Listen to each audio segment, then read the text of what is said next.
I was born on March 10th, 1944, in Tarrytown, New York, which is about 45 miles north of New York City. My mother, May Louise Richardson, Miss Tucker, was first a seamstress and then a homemaker. Married to my father, and my father was oh, and also she was a jazz pianist, but I can get to that in a minute. Yeah. Oh, honey, played a mean jazz piano. But my father was William King Richardson, and he grew up in the house that I grew up in and that he married and took my mother to in Tarrytown, in the Under the Hill section, it's called that, of Tarrytown, which is where all the blue-collar folks lived, right near the railroad tracks. My father had helped to organize the United Auto Workers Local in what was called the plant, which was the Fisher Body Chevrolet plant, where my father and the fathers of everybody I knew worked. And you could tell time from the shifts changing at the plant. And I found out only after my older sister saw one of the many documentary series that Blackside had done, After Eyes on the Prize, and it was on the Depression. And the beginning segment of that was on the beginnings of the Ford factory. And that was that first segment. And she saw all of the archival material from that and what it looked like in the plant. And she called me and she said, oh, I just saw, Black Sides. And it reminded me of when Daddy was organizing the local. And this is news to me. So I said, what?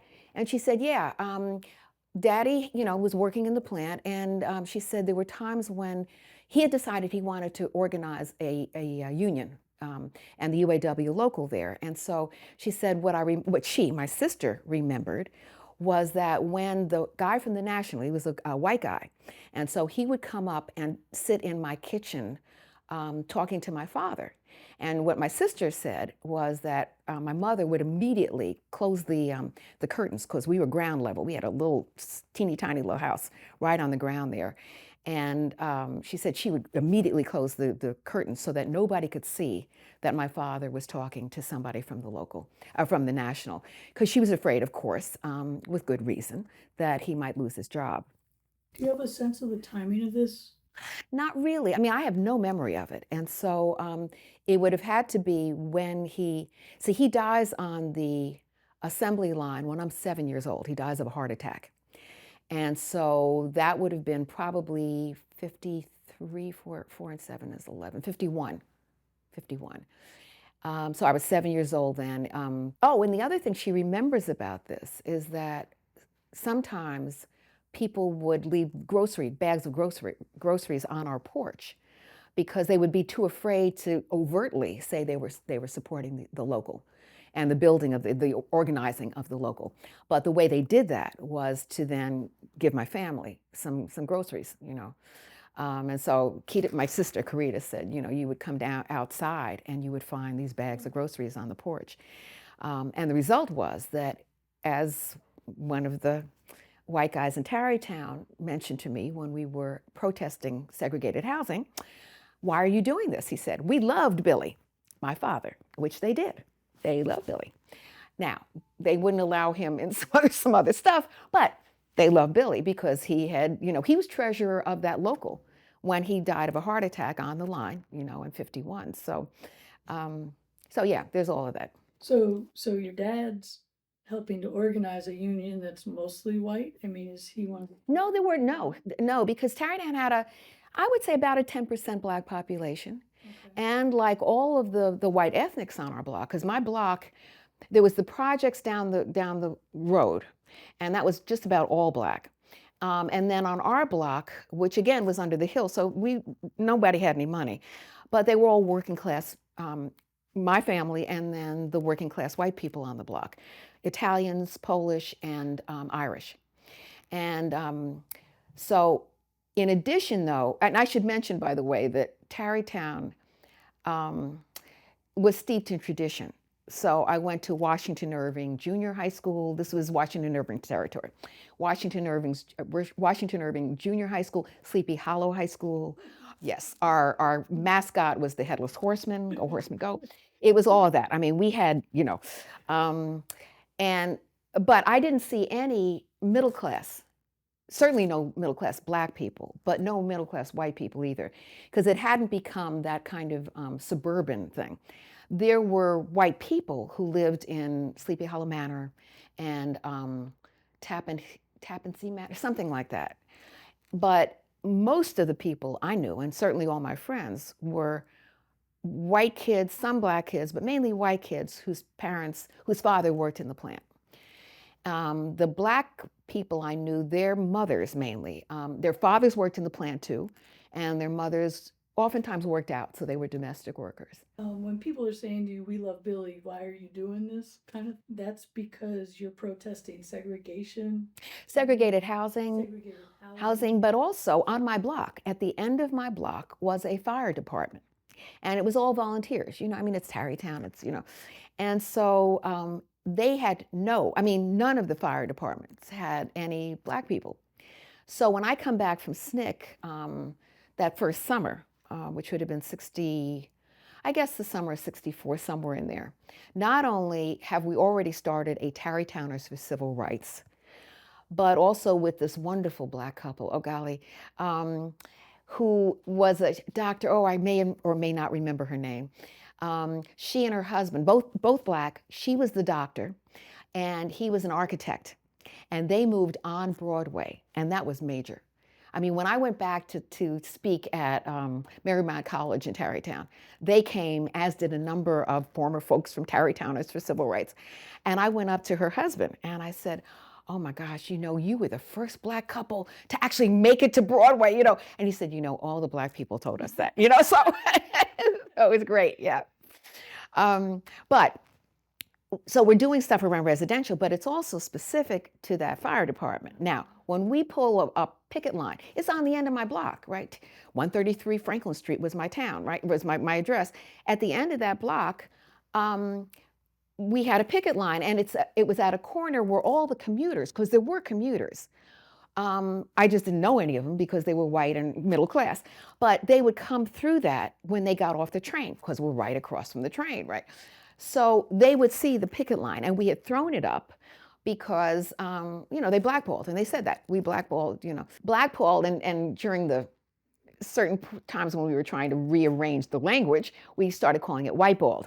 But blackballed meant that you did not, one blackball, it was kind of like you would put, um, well, I guess in terms of the fire department, it meant that if there was any nay vote on a proposed person who would be invited in to be part of this volunteer fire department, then somebody would either put a black ball or put a black, piece of paper, something to indicate nay. But the ball, it was oftentimes, I guess, how it started was that it would be a ball. It would be some little black ball that would mean that was a no vote. And what they reminded me of, and this was while I'm on the picket line, they reminded me that, first of all, yes, we loved Billy, but also that when our house caught fire, Thanksgiving Day, and we had gone out of town to my father's family, and in Yonkers, nearby, came back and found smoldering. I mean, it was just, and one of them, my mother reminded me of this. She said that one of the firemen who loved Billy said, you know, said, I stopped one of the other firemen from using a hatchet on the door because I said, no, this is Billy's house. And I'm sure he did that because that was separate. So, so yeah, it was smoldering. I remember we all, were in there. It was cold because we couldn't put any heat on, and but eventually, it got back to whatever. And it didn't burn down. It just was very smoldering, and we couldn't have any heat. And it was Thanksgiving and cold and stuff. Yeah. So anyway, there were fond memories of my father, and we also picketed again after I come back from that first stint.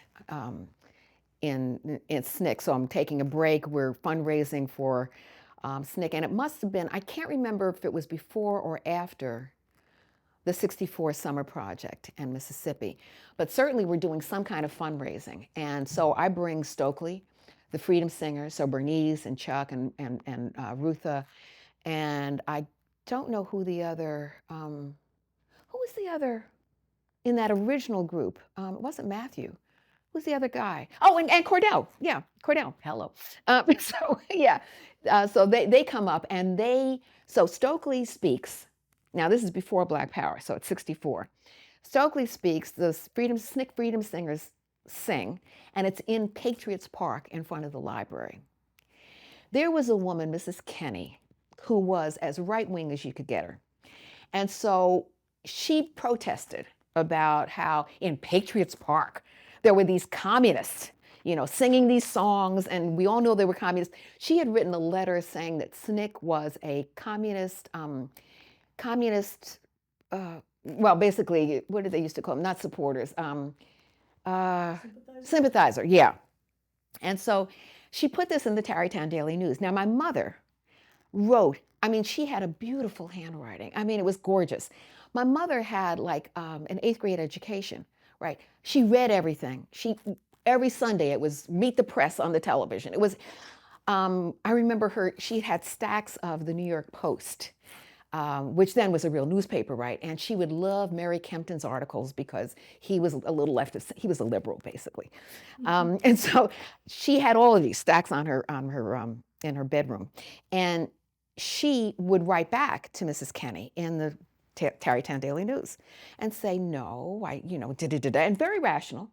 Mrs. Kenny at one point said something about, which I had to respond to, but had said something about, we know that they are communist sympathizers because it was read into the congressional record. And it's like, you could read the phone book into the congressional record, but she didn't know any better. So there was always that kind of, it's kind of like the Tea Party now, but my mother would, respond. And then I have letters from her, where she's saying that I should be careful and not, be around people because I'm going to get a cold. And she said, stay away from anybody who's sneezing, because I've just realized that's part of what got lost at that Duke interview. Gosh. Anyway, but I have the original letter from her where she talks about, staying away from anybody who's cold, who has a cold and is sneezing. And then she says, now, of course, I'm in Mississippi and it's 1964. And she's talking about worry about the people who are sneezing because they may give you a cold, right? And then, well, then her next line is something about, I got to get to bed now. I haven't been sleeping well. And it was only after I got grown and looked at this letter, not back then, that I realized she's not sleeping because she's worried sick about me, right? But she's not saying any of that in the letter. And she says in the letter something about, and Keita, my sister, Karita, is cooking, can't do Thanksgiving dinner because she's organizing parties. Now, the parties were that I had brought my sister in, and my sister was now organizing the Harry Belafonte parties in 64 on Long Island out of the SNCC fundraising office in New York City. And so my sister, who could really cook, unlike my mother, my sister could cook. And so she was usually could do the turkey, but no, she's doing the Belafonte concerts. At some point, my mother could play piano. I mean, she could hear something and could just do chords. And so she had written music. She certainly read scores and stuff, but sheet music. And she loved Porgy and Bess. She had all that sheet music in the bench. But in addition, she could play all kinds of things. Art Tatum, she loved Art Tatum. So for her own amusement, she is doing this. But before I'm born, she was the pianist in a little jazz combo in Westchester County, which is where Tarrytown was. And so she was going around playing as the pianist with this Teddy Whiteley orchestra until my father stopped it. I guess he didn't want his wife going off when he was not there on site, and off to these little clubs and stuff. So, jazz. You got it. A little free, yes. Although my mother was so prim. But anyway, so in any event, so she's not doing that, but she still always played. I mean, I always remember my mother playing, to the point that when I come back from, and I got to tell you about the numbers because she also booked numbers. But when I come back from 64 from Mississippi, she's sitting in our little in our little living room on our on the bench and in front of the piano, and it was a Lester little small piano, and she said, "Come here, come here, come here." And I go over and I sit next to her on the bench, and she started playing "We Shall Overcome" with these blue chords. I still remember it. It's like it brought tears to me. It was like, oh my little mommy. It's like, it was so cute. It was so cute, and they were so gorgeous. I mean, I had never heard "We Shall Overcome" that way. It was just gorgeous. Yeah, and I mean, she had heard it. It wasn't like she was reading, sheet music. She just heard the chords. Um, and so, also, though, what my mother did was that she booked numbers. So, since she wasn't playing in the orchestra anymore, and she booked numbers for including, well, for everybody. Now, I'm in an ethnic neighborhood, right? So, and the mayor is Italian, Mayor Vetrano. Well, his mother used to come down from up the hill, and she would come down and she would book the numbers, not every day. Some people did it every day, but she booked it every so often. And then, walk back up the hill and stuff. And a lot of the people booked numbers with my mother, or my father also booked it at the plant. And so, and then Trippy, who was this tall white guy, Trippy was the runner. So he would bring in the slips, he would take the money. And I think people felt comfortable doing it with my mother because she was honest as hell, as was my father.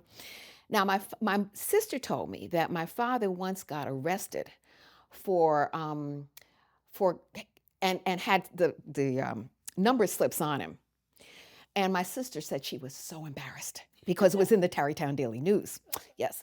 And now what was funny about that was everybody booked with my father. So somebody must have wanted something, somebody didn't get a payoff, something, because it was like the Italian folk, the Irish folk, the Italians, Irish, Polish folks, everybody booked with my father. So, And this is gambling. oh, I'm sorry. Now, the numbers, I just found out recently that it was otherwise known as the what did they say? The Italian lottery. So if you look it up, and some people suggest that it came in through the Italian immigrants who first come in. But so it is otherwise known as that. But the numbers were based, the ones I knew, were based on the race and certain races that were being played that day. And so it was a 3-digit number. You could combine it. You could do 453, 354, however.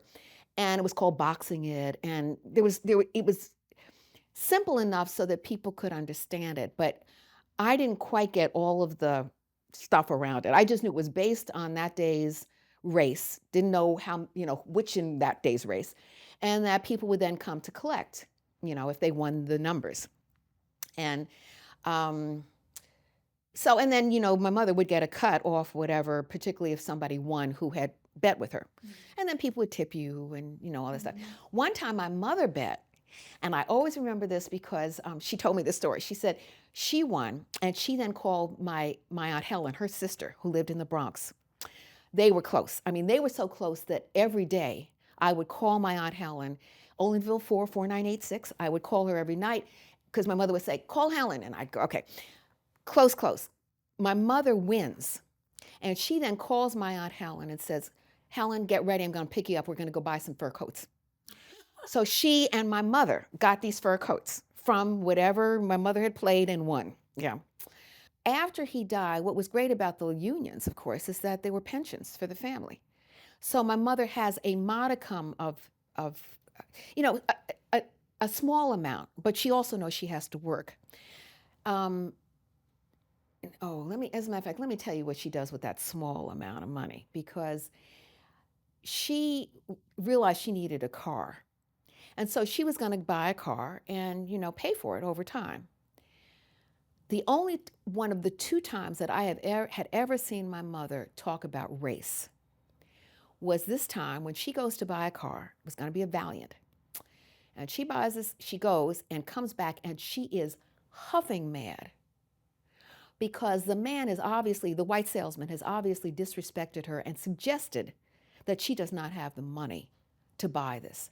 She comes back. She takes all of the money out that would for the not just a down payment, but to pay for the car outright and gives it to the man. So that, you know, it was an inroad in whatever might have been there. But that money was there because, they didn't spend much money on stuff, but also because, there was a UAW pension that just went to her. However, that wasn't enough. And so she then gets a job. Oh, well, first of all, she goes for, you had to get on a list, so you had to take an exam. Now, my mother was very smart. She had an 8th grade education, but she was really smart and corrected my grammar. Because, I would say, well, he went with Henry and me. She said, no, with Henry and I. She said, me. Henry and me. She always, it's a preposition. She knew the parts of it was all of that. So even now, I correct my grammar based on my mother standing over my shoulder, right? But, so she knew all this stuff, but she kept getting low marks, and you had to be in the top whatever number to be considered for a county job. She goes to Mr. Slavin, who ran the drugstore, and says to Mr. Slavin, I can't seem to get hired. She said, it seems to me that I'm coming up at the top of the exam, but nobody's calling me for work. He says, Mr. Slavin says, how are you registered? And she says, Democrat. She says, you got to change your registration, be a Republican. And she does, and I always remember this, immediately she gets called. She goes, and so then she becomes a county worker as a secretary at the county office building in White Plains. So she's doing that every day. The other time was when she mentioned going to see Birth of a Nation in whatever that would have been, 1915 or something, during President Wilson's presidency. And she said that she went, and for those who don't know, the Birth of a Nation was based on the book. Should I go through all that? Or yeah, okay. Based on a book written by a Klansman, and it valorized the Klan and just said, basically they were the protectors of white womanhood after Reconstruction, and that's the reason white people were safe in the South. Okay, so and they absolutely make horrible. They make it's the whole coon thing and ignorant and rapists as the former enslaved people. So. But what film courses do with this film is that they really teach it as for the technique, because it was a new technique. And sometimes they don't even mention how racist it was. Okay, so I've gone to film departments, and okay, so I know about this. But what she remembered was that she had gone with a friend of hers, and she said she saw the way that Black people were portrayed. And by the way, I should mention that, the way they were portrayed. And she said, I couldn't even lift my head. She said, we came out of that theater and all I could do was look down at the pavement. I was so ashamed. Never talked about the larger issue of racism or any of that, just that was the incident. That's what I learned. Now, I later find out when we're doing Eyes on the Prize, and I mentioned to John Dittmer, I said, I saw this when I was the only Black person in my AP history course at Sleepy Hollow High School, right? And I loved the course, but we were doing something on Reconstruction. And I said of course it was, just a short piece on Reconstruction, but it was so negatively portrayed. And in fact, the only illustration was the one that came from Birth of a Nation, which I find out, but I didn't know what that was. I just knew it was an illustration, and it showed what was supposed to be a white scalawag, and they were the Black guy was disheveled, and he had his feet on the desk of the what was supposed to be the state legislature during Reconstruction, and you see the white guy who's come down from the north, and he looks horrible, And the whole framing of it was as a really negative thing. So you didn't get anything about South Carolina, first time you get free public education for poor whites as well as Black people, it's all that. So I mentioned it's Eyes on the Prize School. It's, say, Eyes One would have been somewhere around mid-'80s. And one of our advisors was John Dittmer, who does Local People, right? But hadn't done it yet. And so I say to John, John, I remember this book, and it had this illustration in it of what was supposed to be Black Reconstruction.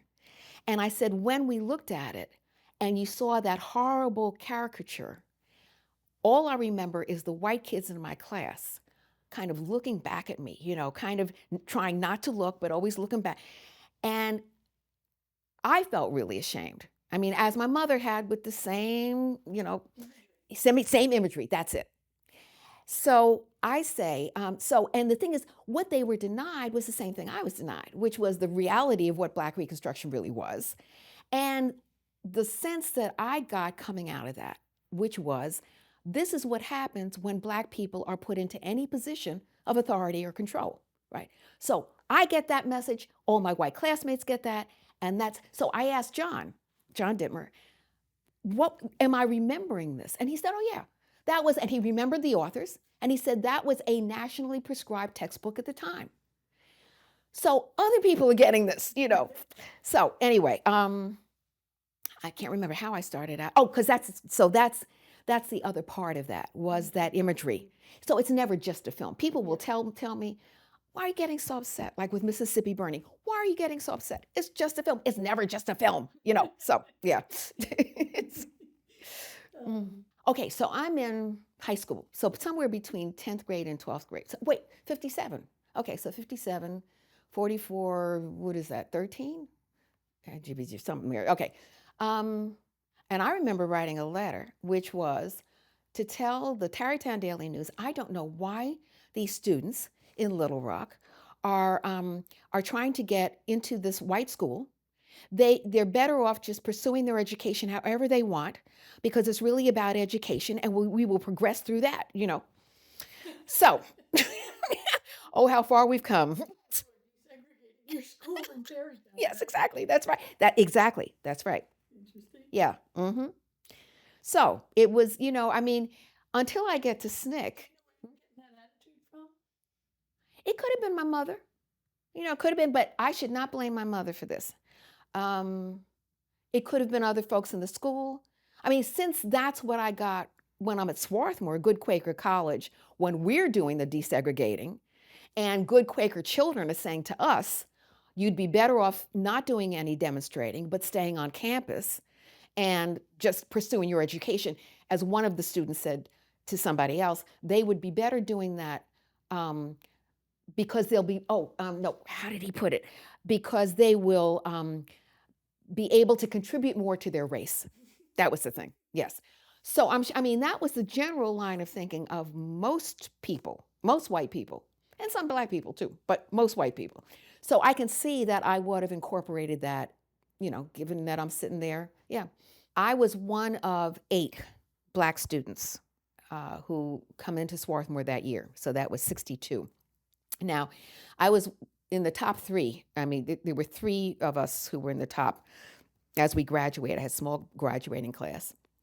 And I applied to Bennington, where my sister had gone, Bryn Mawr, I think Antioch, and Swarthmore. And Bennington, actually, because my sister had not done that well at Bennington. And so Bennington says, well, we will admit you, but we're not going to give you the money that we understand Swarthmore is giving, and that we understand they really are going to be doing, however they said this in their letter. You're colluding. You got it. And then I get the Swarthmore letter, and the Swarthmore letter says full freight for 4 years. Now, my mother obviously had no money. So I'm thinking, oh, okay, I guess I'll do Swarthmore. So I come in as one of 8, 4 boys, 4 Black kids. This is all incoming freshman class. 4 Black men, 4 Black women. I assumed it was so that we would not have to date outside our little group. All of the 8 of us. Did you immediately pair up? Oh yeah, immediately. Yeah, of course.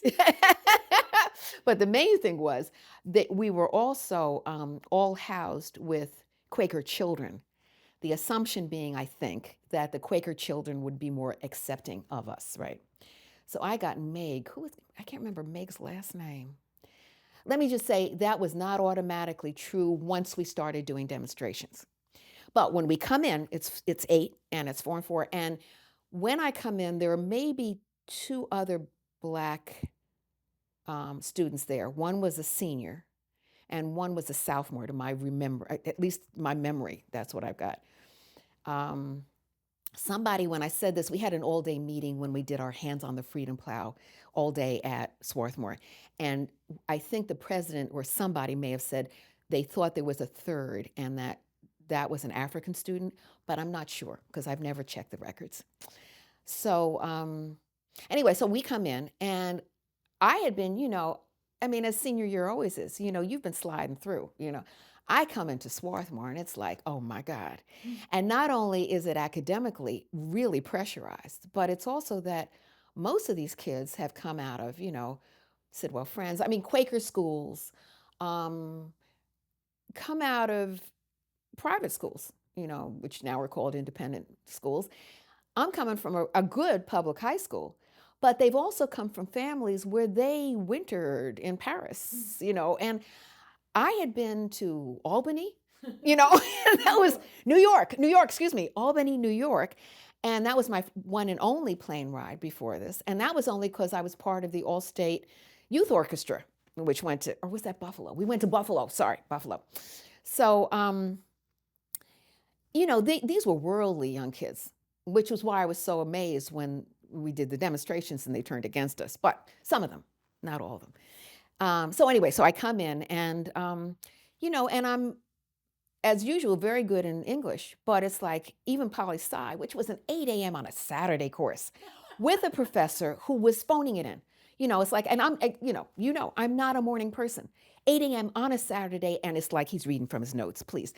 But it was in that poli-sci class that I got to respect this one young guy who knew about Lenin and Trotsky and all this stuff that I had never heard of before, right? He's the one who says, I overhear him saying, once we do the demonstrations, they'd be better off, sticking to education. Oh, yeah.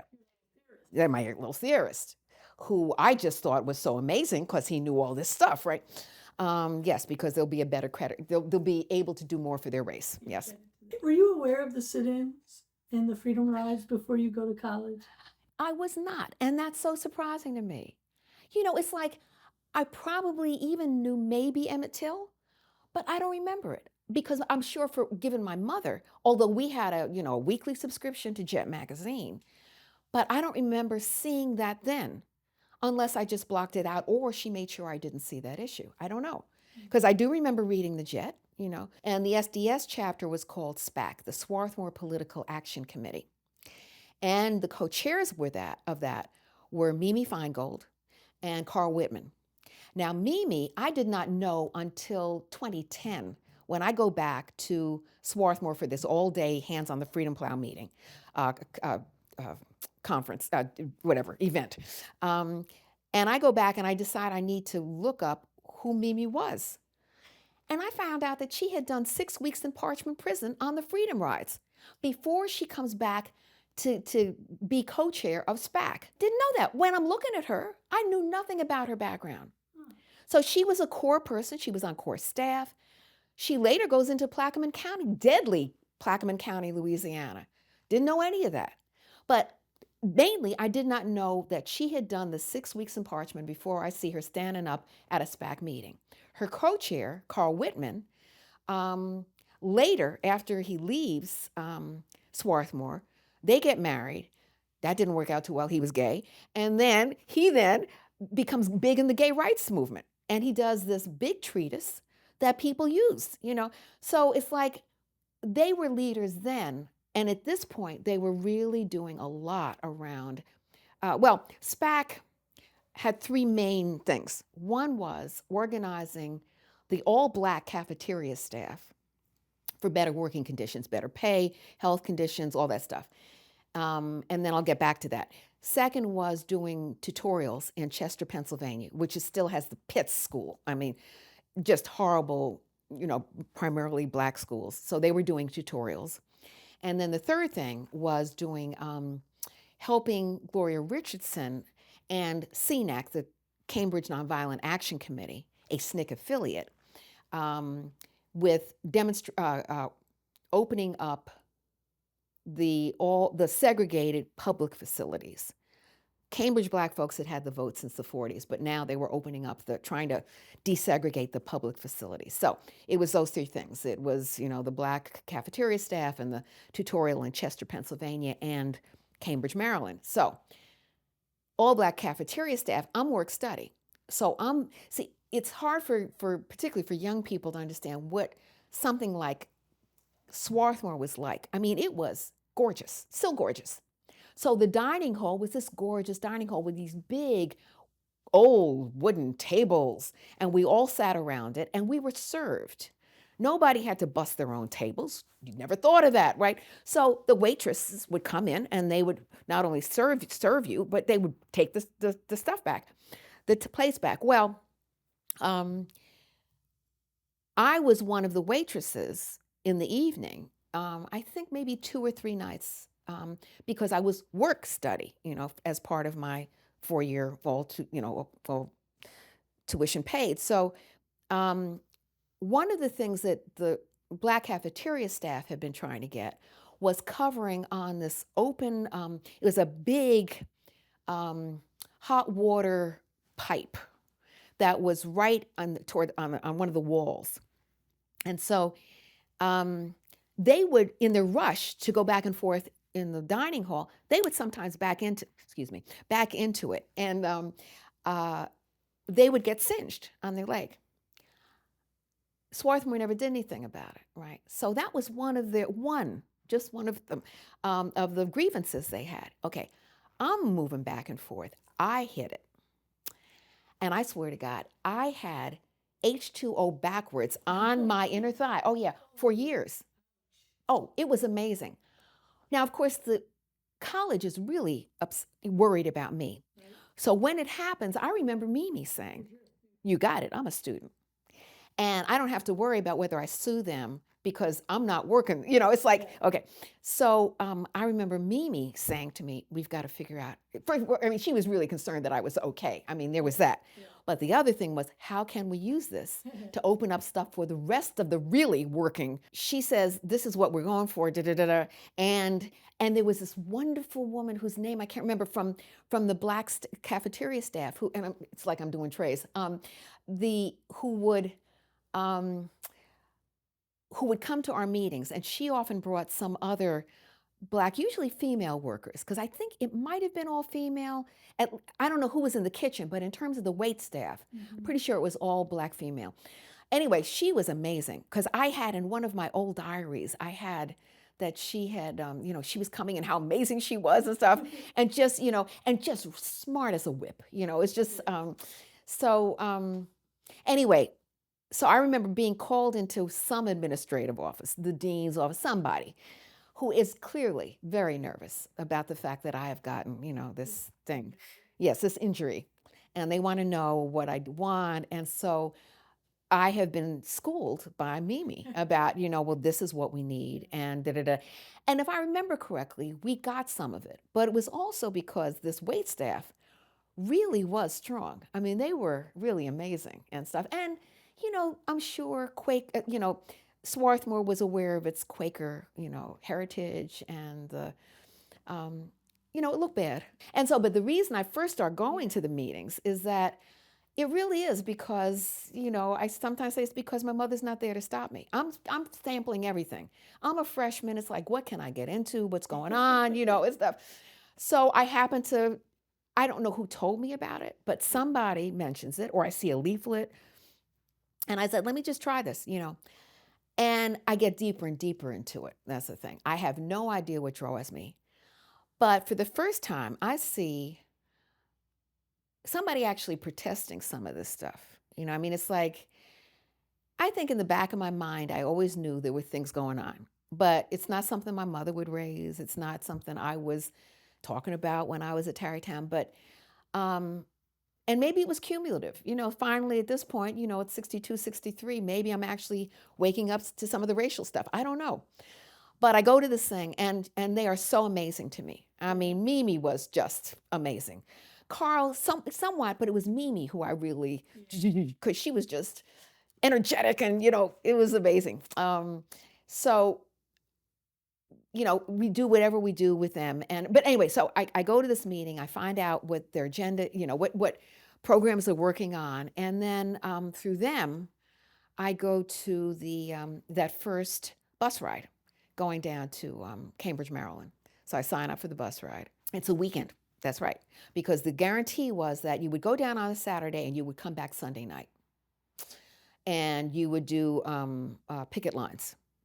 And the guarantee was that you would come back Sunday night, so you would be there for Monday classes. And we were one of many colleges from the area who were going down.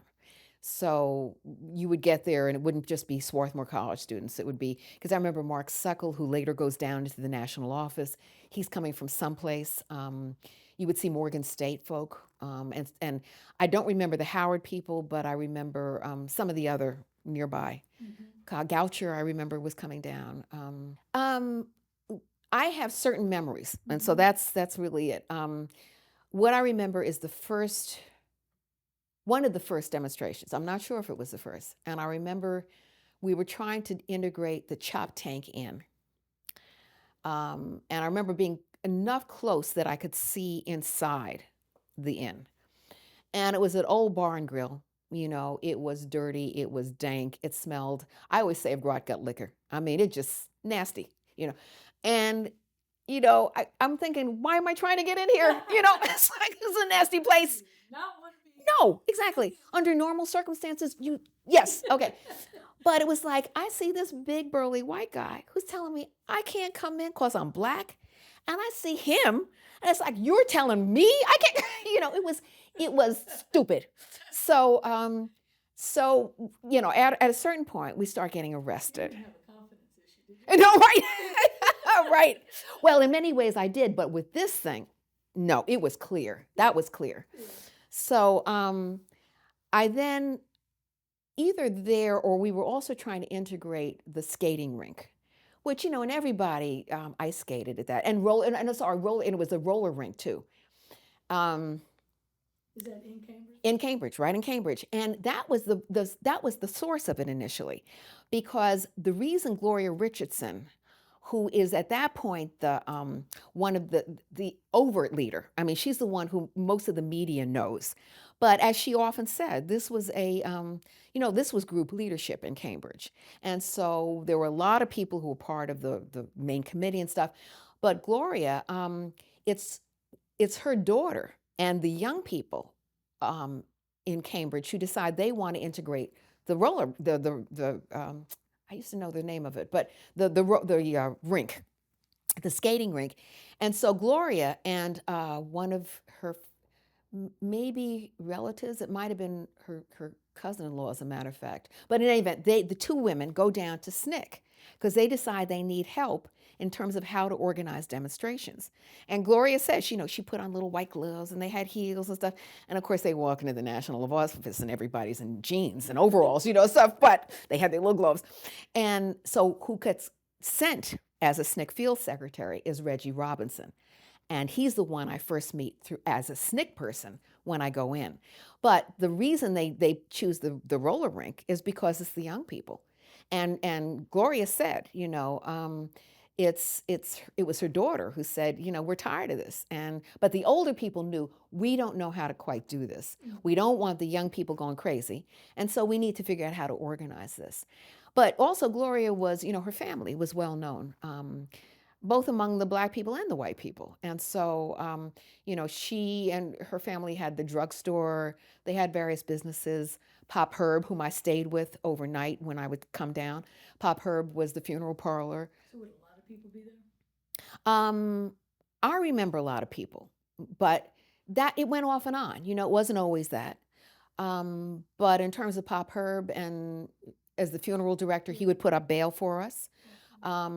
There would be people who would stay in his attic, because I remember staying there. Mark, I remember, was there. There were other people, we would be housed up there. One of the things that was clear with Gloria, and we can get into this later, but while I'm thinking about it, was that she was never philosophically nonviolent. And in fact, she said, when her daughter said, when she's bringing people in and stuff, her daughter said specifically to Gloria, Ma, you can't come on the picket line because you're going to hit somebody.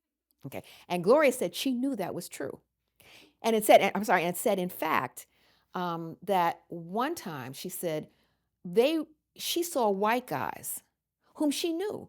She said, I knew these guys. I grew up here. They grew up here.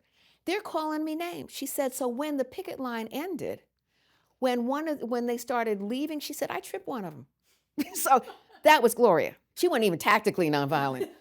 No, except on the line. She understood that on the line, I will be tactically. But her main thing was, when the demonstrations are gone, all bets are off.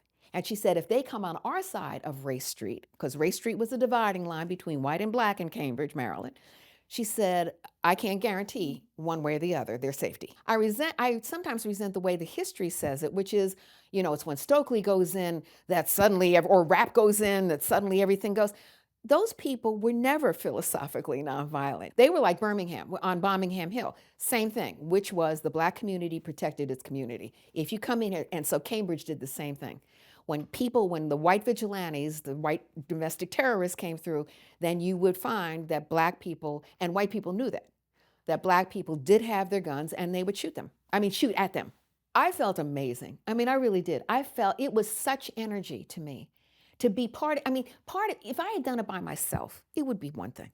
But it was like I was part of this group, these young people who were my age, and a lot of them were black. That was the thing when I get into SNCC. Well, anyway, a lot of them are doing something about the stuff that I have sublimated all of my life in Tarrytown.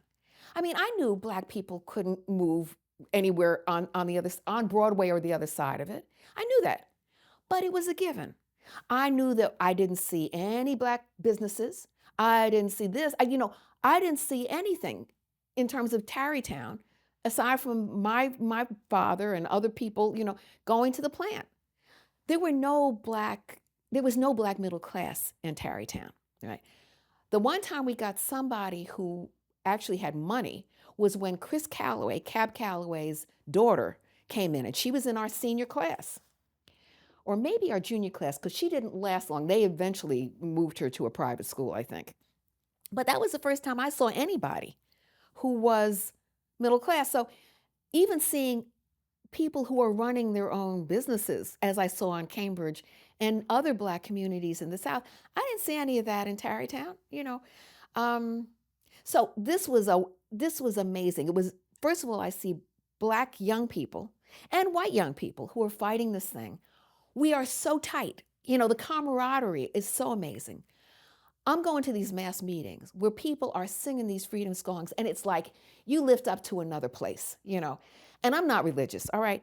My mother read the Bible every Sunday, but she hated organized religion. So I never went to church except once, which we can mention. Well, let me just divert. I start going to the Baptist church, the white Baptist church in Tarrytown. Didn't last long. I go one summer, and I think I came through maybe the camp. It might have started that way.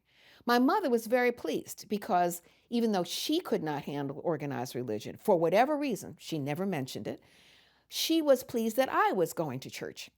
So, yes, that's what it was. It was Bible camp. It must have been because I remember I got $1 for memorizing the books of the Bible: Genesis, Exodus, Leviticus, Numbers, Deuteronomy, Joshua, Judges, Ruth, 1st and 2nd Samuel, 1st and 2nd Kings. Okay. Yes. Well, that was the only way I could remember it. Exactly. That's it. Yes. But I got this $1, and my mother was very pleased, and I did. Anyway, but then I overheard some of because it was all white, I think I was the only black child. Yes. And I hear some of the white people in the church, I don't know, I happen to just overhear this. And I hear them saying that, they say, we have to be careful because we don't want too many black kids coming in because then we'll get overrun. Okay. That was the last time I ever went to camp. I never went to church. My mother never said anything. That was it. So now I'm now in Cambridge. It's this mass meeting. It's a black church. And it's like, oh, okay, because it's the songs. It's the songs. And what they're preaching about, of course, is freedom, and liberation. And it's all that stuff. So I get, so when I go back to Swarthmore each Monday, and then it becomes maybe each Sunday, then sometimes it becomes Monday because we get held over. Then, well, when I go back, I'm taking all this back with me to campus, and that energy I'm taking back with me. Penny Patch, who had been in her sophomore year, white student, she had gone down to Southwest Georgia, and I had heard about her, but she wasn't on when I first come in that first semester. Second semester, she returns from Albany, Georgia, and the SNCC project. And she hears that I have been, from the SPAC people, that I have been going to the meetings. And so she comes into my dorm room and she said, look, I hear that, you've been doing, going to the meetings and the demonstrations, and, you might want to think about taking off the next semester, which would have been the first semester of my sophomore year, and working full-time with SNCC in Cambridge, Maryland. And so, I started thinking, she said, however, if you do decide to do this, you've got to apply, because I'm coming from the North. If I were Southern and Black, wouldn't have been a problem. But so she says, if you do decide to do this, though, you got to go by Ruby Doris. And that's what she meant. Ruby Doris Smith Robinson, the amazing administrator in the national office in Atlanta. So I didn't know anything about Ruby Doris then. So I say, okay, well, let me see what happens, So I think I went ahead and applied, and then got confirmation that I have been accepted. I get that I've been allowed to do this, and because I've gotten back from SNCC that there's confirmation. And so now the point is, how do I tell my mother that I'm thinking about doing this, right? So I go to the hall phone, because of course it's before cell phones, right? And I go to the hall phone, and I call my mother, and I tell her, I frame it in the sense which I had done. I contacted the administration. I was guaranteed that I was going to I would maintain my full 4-year scholarship. Nothing would change. I could come back in again. They were kind. They were cool with it. So I tell her all this, and to me, she was amazingly calm. She asked some questions, but then I hang up and I go back to my dorm room, and I'm thinking, I'm over. I've made it through this. And I had been so worried about it, right? I don't make it more than I in my mind, I'm thinking 20 to 30 minutes. And I get called back to the hall phone. Somebody picked it up, calls me. I get to the phone, and it is my older sister, 9 years older than me, Karita, whom we call Keita. And she is screaming at me over the phone, like, what are you thinking of? You can't do this. And at that point, I think she was working for Columbia Records in the A&R division in New York City. And she said, her main thing was, you can't sacrifice your education for this, okay? But then somehow I convinced her, and I told her I really have guaranteed that, I'm coming back, it's gonna be okay, and somehow convince her. And so everybody's agreed, I can do this now. So I finish out, the rest of that year, and then I had already accepted to be a student, not intern, but a student worker at the nearby kind of halfway house. It was for foster kids. And so I was a counselor, student counselor there. That's how I made my money. I wanted to not do it, but then the person who had hired me had said, look, it's too late for me to get somebody else now. So I made it through that. And then I took the bus, in the fall, September, and no, it was October, because I remember I still had the stub bus trip. And I went down and went to Cambridge. But before I tell you that, I should say, because it reminds me of my mother driving me with my sister down to Swarthmore that first time. And she had never gone to Bennington, right? But I could see through her eyes that this was just amazing. This was, she had no sense of what Swarthmore meant, that it was an elite college. She had no sense of that, but she did have a sense that this was prestigious. The, rolling hills, and they let me drive. Now, had I known how if I had been them, I would never have allowed me to drive, okay? Because, at that point, I have always driven fast, but I was, 18, 19 years old at that point. And I remember driving through either the Holland or the Lincoln Tunnel And at some point, I changed lanes. And I remember my sister saying, "No, you can't change lanes at the time." It's like, and I'm so, okay, So we get down there, and my sister was absolutely wonderful because my sister could talk to anybody. I was very, I was shy in my own way. I mean, I didn't know how to deal with strangers. I worried about talking to people and stuff. My sister didn't worry about any of that. So she could talk to anybody, anywhere, whoever they were. So she talks to everybody in the dorm. She gets to me. She introduces me. This is my sister. She's May comes in. My sister was the life of a party wherever she was. So I feel easier because she has kind of paved the way for me. And my mother, my poor mother, because see, my sister had left, and so it was really my mother and I growing up for those last years, and um, I was the baby, and it's like, we were like this, my mother and I, and so I don't know how she made it. For me, it was like, oh, I'm in this strange world, and but she's gone back to an empty house, and I think about that now. It was just. It must have been hard, yeah.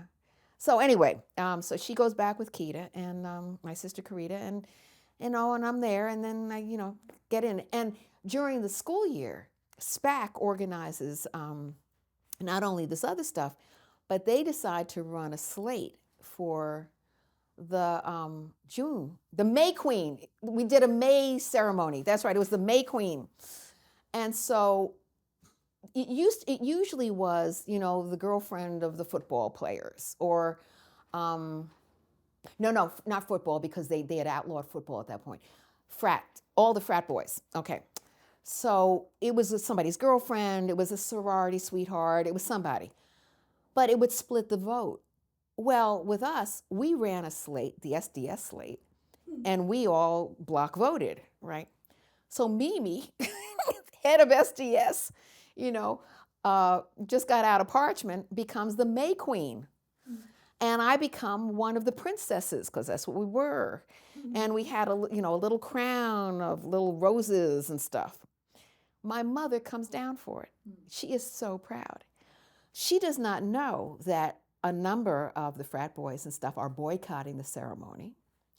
She doesn't know that some of the people in the newspaper have really, first of all, been absolutely death on our demonstrations and their editorial policy and some of the reporting, including from one of the people, Elsa, who was 16 when she comes on campus, was a friend of mine, had a total photographic memory. She was on my hall. See, let me just go back and say, the demonstrations really split the campus. And so... and these aren't demonstrations on campus. No. These are the demonstrations that you're going to away from campus. That is correct. Okay. So these are the demonstrations in Cambridge, Maryland. And these are the demonstrations where I hear this, person from my poli-sci class who says, these black students would be better off doing, he's part of a group of folks who normally liberal, I thought, and so that's really coming out in the newspaper, in comments, because they're, interviewing students who are saying, again, the Negro students would be better off, concentrating on their education. That's right. And so when it gets to the point where, and we're getting arrested, and all that stuff, but now it's getting to the May Queen, and we have taken over the ceremony, So a number of them don't come. Of course, all of the kind of progressive kids come, and we do this. But the main thing is I'm thinking about my mother, and she's just proud as she can be that there's her daughter with her little, the roses and the, and I introduced her to everybody. And, she had remembered her from being down there, but it's like, my mother was not traveled, and so she had gotten on the train, come down to, by herself. Now, she was used to going into the city, into New York, but she knew the city. And this was new. And so, yeah, she was very proud. So you gave her a nice memory before you quit school. Yes, exactly. That's right. Yes, it did. And she didn't know that that's what I was going to do. So it was okay. That's right. The thing is, see, when she came back from the Freedom Rides, she was already core. When she comes back from Plaquemine Parish, no, I'm sorry, when she comes back from Parchman, she is already core. I think. Freedom Rides. I think it's the Freedom Rides. I don't know where she first hooks up with core because she's from Brooklyn. I don't know whether she's doing stuff with Arnie, whatever, I can't remember his name. But the Brooklyn core chapter was major. She's already an activist before we go into But Cambridge. she's still going to Cambridge. Absolutely. That's it. Okay. Yeah. So and I didn't even know about core, but she was already that when I see her. No, I don't know whether, see, I'm pretty sure that she continues her, well, she was a senior. So I think she leaves Cambridge. I mean, I'm sorry, when she graduates, I'm pretty sure that's when she goes into Plaquemine County in Louisiana. And I continue doing the Cambridge work, you know. But then, What is your work? truthfully, I have no real memory except demonstrations. Demonstrations, getting arrested, you know. It wasn't voter registration, obviously, because they had the vote already. So I'm pretty sure most of that was demonstrations and organizing around that and getting adult community involved as much as the students, although they were pretty much already involved, adults at that point. So I don't really remember because, see, I don't stay that long because then I go, as a matter of fact, I hadn't thought about this. I go down in October. By November, I'm down in the Atlanta office because what happens is that Reggie Robinson says, look, I'm taking the train to either Cleveland or Cincinnati. I can't remember which. Cincinnati, okay. Because, what's his name from Arkansas? Bill Hanson. And white from Southwest Georgia. Oh God, not from Southwest. It'll come to me. They're getting married, right? And yeah, it'll come. Ruthie Harris. No. Ruthie. We'll leave it at that because I'll get totally off. So Bill Hanson and Ruthie are getting married in, you said, Cincinnati. And Bill Hanson was a white field secretary working in Arkansas, which is where Ruthie was from, right? And they're getting married. Reggie knew Bill. And so he says, I'm going to take the train from Cambridge, come with me. And on the way back, we'll go through the national office and then come back up again. Okay. So we take the train to Ohio. I meet Ruthie. Now, either his or her family was boycotting because it was interracial. So Ruthie was black, Bill was white. I just remember that Ruthie said she had nobody to be her maid of honor. Now, I had never seen either of these people before. They pour me into some little black dress. They put heels on me. And now I've been in jean skirts all this time. I've been in sneakers, right? So I have to fit into this little dress and then walk in these heels. And I'm the maid of honor for this person I've never met before. Mm-hmm. And then we go through the ceremony. And then on the way back, we get to the national office. So I get to this office, which in my mind, I'm thinking is going to be like Urban League, you know, with rugs on the floor and people dressed in little suits and stuff. And okay, well, maybe not the suits, because I mean, I had seen what the field workers looked at. But see, in my mind, I'm thinking also this is a national office, so they're probably dressed differently. Okay, so I get to the office was at 6 and 8.5 Raymond Street, I think. But anyway, 8.5 Raymond Street, which was a side street off Hunter, not Hunter Road. God, what was the main drag? That's now Martin Luther King Drive. You sure it's not Hunter? Oh, maybe it is. It's Hunter. Yeah, it's Hunter, which is now Martin Luther King Boulevard. Okay.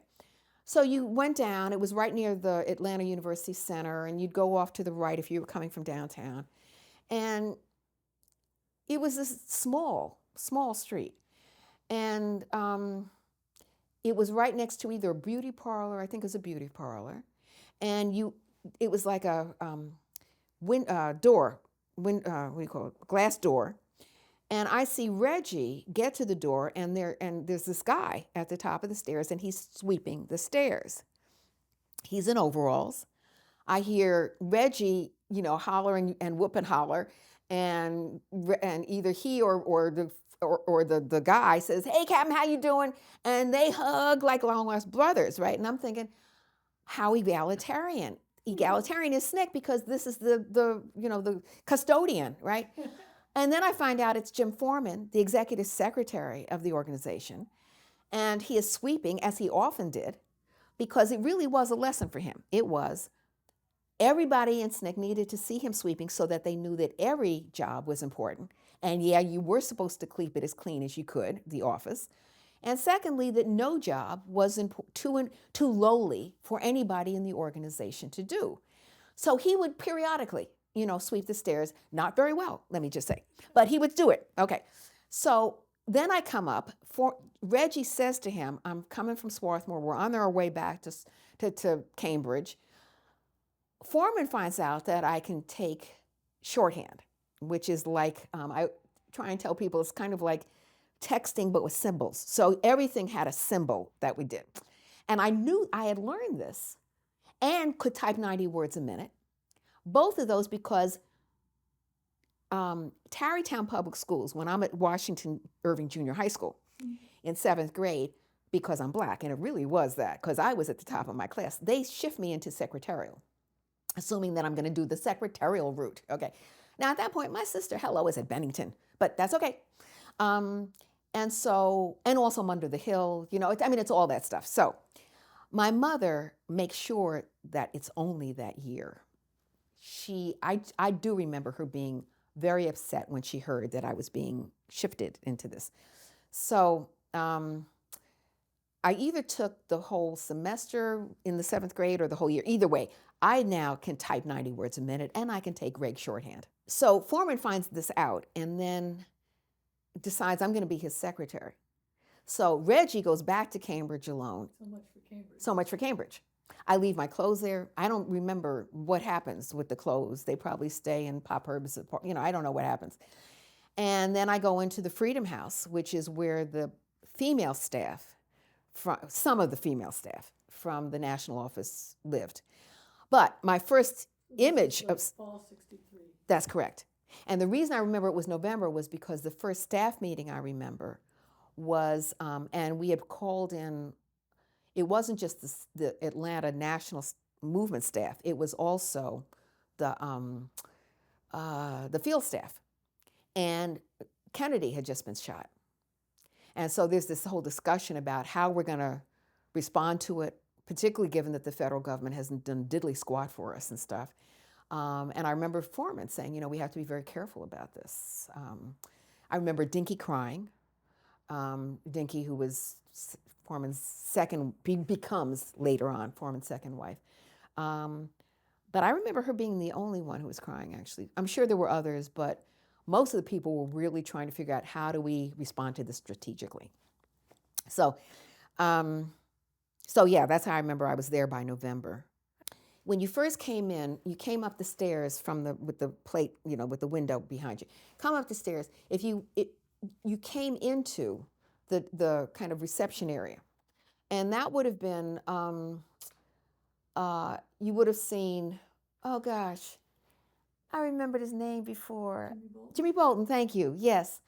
Jimmy Bolton was there, and he was one of the few guys. Now, Jimmy was the only person who was overtly gay. I'm sure there were other people, male and female, but he was the only one who didn't really try and hide it, And then there were other people at the 2 desks. And Jimmy, by the way, eventually goes off with his mate to Australia. But at that point, it's Jimmy, and it's maybe Nancy Stern, other people, because we took turns being at the reception area.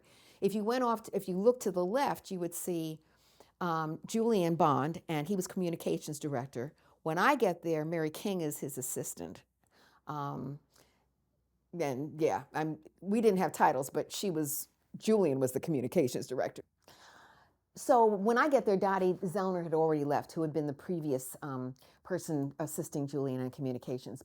So it's Julian, and it's Mary King, it's Bobby Yancey, who becomes the second in command at the Schomburg later on. And stays there for 25 years, but is at that point, she's head of, I think, relationships with what now is known as the HBCUs, the black campuses. There was Billy Stafford, Campus Travelers, that's right. Um, and so she's head of that, the Campus Travelers, thank you. And then there is Billy Stafford, who is doing some other work with black campuses. And Billy later goes to, is wonderful social urban planner at City College in New York, but at that point is doing work something around black colleges, but I can't remember exactly what. And then there is Jack Minnis, who was the main person, he was the head of our research department. And we had this incredible, I mean, he was incredible. You know, he is this crusty old white guy who, excuse me, drank too much, smoked too much. You know, you would go in his office, it was like a fog, it was like China, you know. And yet, he could pull research from a stone.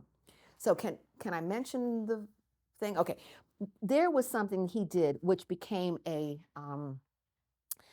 this is the Mississippi chronology.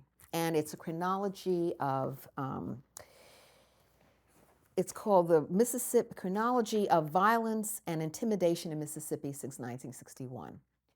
And what Jack did was he compiled all of these pages with photos and what was called Watts line. So that was the wide area telephone service. That was like the 800 number that people could call into at any hour, either to our national office or to one of us in the national office, if a church were being bombed or somebody had been arrested, some violence to voter registration workers. They would call in. And the Watts line meant that it was somebody, and this is when you still had operators. So somebody, say it's Emma Bell, and Emma Bell calls and says, Hollis Watkins has just been arrested. But she can't say that. She calls and calls person to person for Hollis Watkins. Okay. And so Hollis Watkins, we know, oh, so that's Hollis Watkins. He's in the second congressional district. We know the number. We know it's about how, oh, no, I'm sorry. She would say, I'm calling for Emma Bell. Okay. She would call for herself. And then she'd say, I'm calling person to person to Emma Bell. We would say, Miss Bell is not here right now. Is there a number where we can reach her? And then we would know to call her back. What happened is that at a certain point, the all-white operators, telephone operators in Mississippi, realized what we were doing. They would then cut off when the persons tried to give the number. But until that, we at least always had the name. Okay. So then we would hang up, and then on this 800 line, the Watts line, we would call back for free. And find out that Hollis Watkins was in jail or somebody had been, a church had been burned or whatever. Those Watts line reports are the reports that are compiled for that Mississippi chronology. And I'll go ahead. Okay. The reason that was so important, having a chronology, was that it showed the pattern of white supremacy. So nobody could say, well, it was just Governor Thompson. He's particularly racist. Or it was this sheriff in Greenwood, or it's the system of racism. And you show that through the pattern of all of these churches, all these people being beaten for voter registration, the systemic nature of the white supremacy. And then what they've done to basically, supposedly federally protected rights, just run roughshod over them, right? I will say I used that. I used it not only to give a chronology when we're doing the films, but more particularly when I leave Boston the first time and it's LA and there's yet another case of police brutality in LA. And I'm working for a film company, Rainbow TV Works. This was 80 to 81, 82. I know from Jack Minnis's chronology. So I say to the people who are working on this, we need a chronology so that we can, and I say, so that we can show the pattern of it. And to them, it's like, oh, what a good idea, I would not have known it had it not been for Minnis. Okay, when I'm working as the Director of Information of the United Church of Christ Commission for Racial Justice, and there's a spate of police brutality. It's Howard Beach racially motivated violence. It's, Eleanor Bumper is 69 years old, gets offed by Officer Sullivan with a shotgun on an eviction notice. It's Michael Stewart, 24 years old, gets beaten to death for doing graffiti in a New York City subway. It's all of that. But what I say to the committee that we're working with is, we need a chronology. Minnis, right? We need a chronology to show it's not just the cop hasn't had enough, sensitivity training. It's because he's in the midst of a systemic racist police department, right? It's like what they're doing. Anyway, so because the NRA won't let us keep any stats in this country, right? So the UK is keeping the best stats. Hello. Which is why I'm glad, by the way, that in Chicago, I'm going far afield, but I'm going to say this. Why in Chicago they have gone back to that brutal man who tortured black citizens in the 80s and then, got finally put up for charges. And I think may have spent some time, I'm not sure, but he is legend. And people kept talking about him because he was brutal. He tortured people. Got, guilty pleas from them when they weren't guilty. We did in Eyes on the Prize the Hampton and Clark, Fred Hampton, Mark Clark assassinations in the second series of Eyes on the Prize, which people are now hearkening back to because that's another case where, the cops said, oh, we had to protect ourselves. And they found out that all of the bullets were going inside the Black Panther Chicago office, all of them, because the cops were stupid enough to leave the office open. So people, the community's walking through, the media's walking through, right? One of the things you get is the pattern of it. People always wonder, well, why are they going off? It's like in Detroit. Why would they go, why would the Black community go, totally berserk because some cops are closing what's called a blind pig there, an after-hours joint? That makes absolutely no sense. Well, if you go back and you find out there was the big four, 2 white and 2 black cops, which would stop all of these people, even if they were just singing doo-wop, this is Detroit, right? Doo-wop. We had to explain all of that in Eyes on the Prize because otherwise it makes no sense. It's the pattern, the systemic pattern of police brutality that always exists in any of these cities. And it's always, always the jumping off point. Always.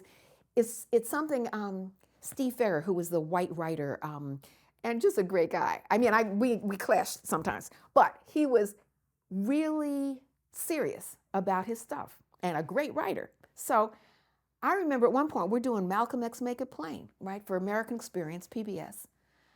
And I say, the point is that, when you're doing Malcolm, what happens in LA, what happens in New York with the Muslim guy from, the Fruit of Islam guy from Number 7 Mosque, that's part of a pattern.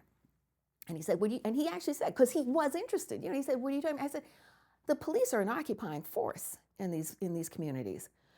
And I said, now I know you can't say that in narration. He said, why not? And it's a line in narration, right? So it really is, Orlando is the producer director, I'm the co-producer, and Steve is the series writer along with Orlando. So it really is, what Orlando and Steve feel, we can get through, American Experience at that point. So I was very happy, that people could see, yeah, it's an occupying force. And actually, I think I said occupying army. It's like an occupying army, yeah. But that has to do with, back to this, chronology and the fact that it's systemic and that you have to show that. And so, in fact, when we're doing the police brutality, I did a chronology, right? And I'm saying to the groups that are there, we need to do a chronology so people see it's not just Eleanor Bumpers, it's not just Michael Stewart, it's not just... And so they give me early stuff, because this is now the mid 80s. So they go back to the 70s, the 60s. I draw up a chronology. I remember sending a packet out to a journalist, a reporter, black journalist, who was with New York Newsday, because they were based in Long Island, but they then had a New York edition, and they were really good. It was a great paper. And the reporter calling me and saying, I'm getting this packet, and it was not only the press release, but this chronology. And he said, are you a reporter? And I said, no. And what I said was, I was trained by the movement. I didn't say SNCC because I figured he wouldn't know what SNCC was, but I said I was trained by the movement. And so I said, and one of the reasons I did the chronology was because I didn't say because Jack Menace told me how to do this, but it's always good. And I was meeting with some young people, BSO, Organization of Black, oh my goodness, no, OBS, not Organization of Black Survival, Organization of Black something, it's OBS. And it's a group that's been going on for the last 20 some years. And they were involved also in the Ferguson responses, but they do grassroots community organizing. Struggle, Organization for Black Struggle. So I had been showing our Orangeburg Massacre film at Washington University. This is right after Ferguson, so it was this year. And I'm showing the film, and one of the professors, a young black professor, who was there and postdoc, and he came up, he introed me, and then he said, would you be interested in speaking with some of the young people who are part of this organization of, what did I just say? Black Struggle.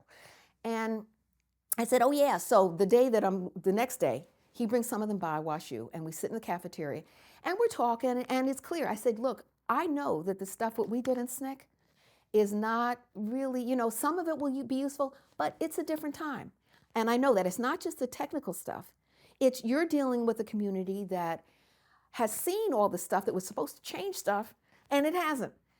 And the other thing they told me was, they said, well, the other thing is, and actually the young professor said, wasn't a professor, but anyway, the young faculty person said, and the other thing was that the movement kind of bypassed St. Louis. Mm-hmm. So the kind of folks you talk about with, Amzie Moore and Fannie Lou Hamer, he said, that didn't really happen here. And one of the people from OBS says to me, look, every King Day, they have the usual Dr. King ceremony, and the black glitterati come past, and she said, as a matter of fact, she said, and they get out of their limos, and she said, I call them the fur-coated ones. And she said, they come out with their fur coats, they go into whatever big black church, and then they come back and they go back to the suburbs or wherever.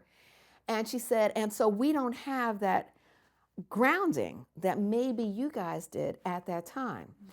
Now, I'm sure that there are grassroots leaders they have there, but and they've been working with them. But, it made me realize not everybody had the kind of stuff that we had, nor the kind of cohesive communities that we had, because for whatever, I may be not churched, but I know the role that the black church played in the southern communities where we organized. And, and you could go up on somebody's porch and sit for a while and have some sweet tea and talk before, so they could get to know you. You can't do that at Cabrini Green when it was still existed, in Chicago. So all of that stuff I know is different.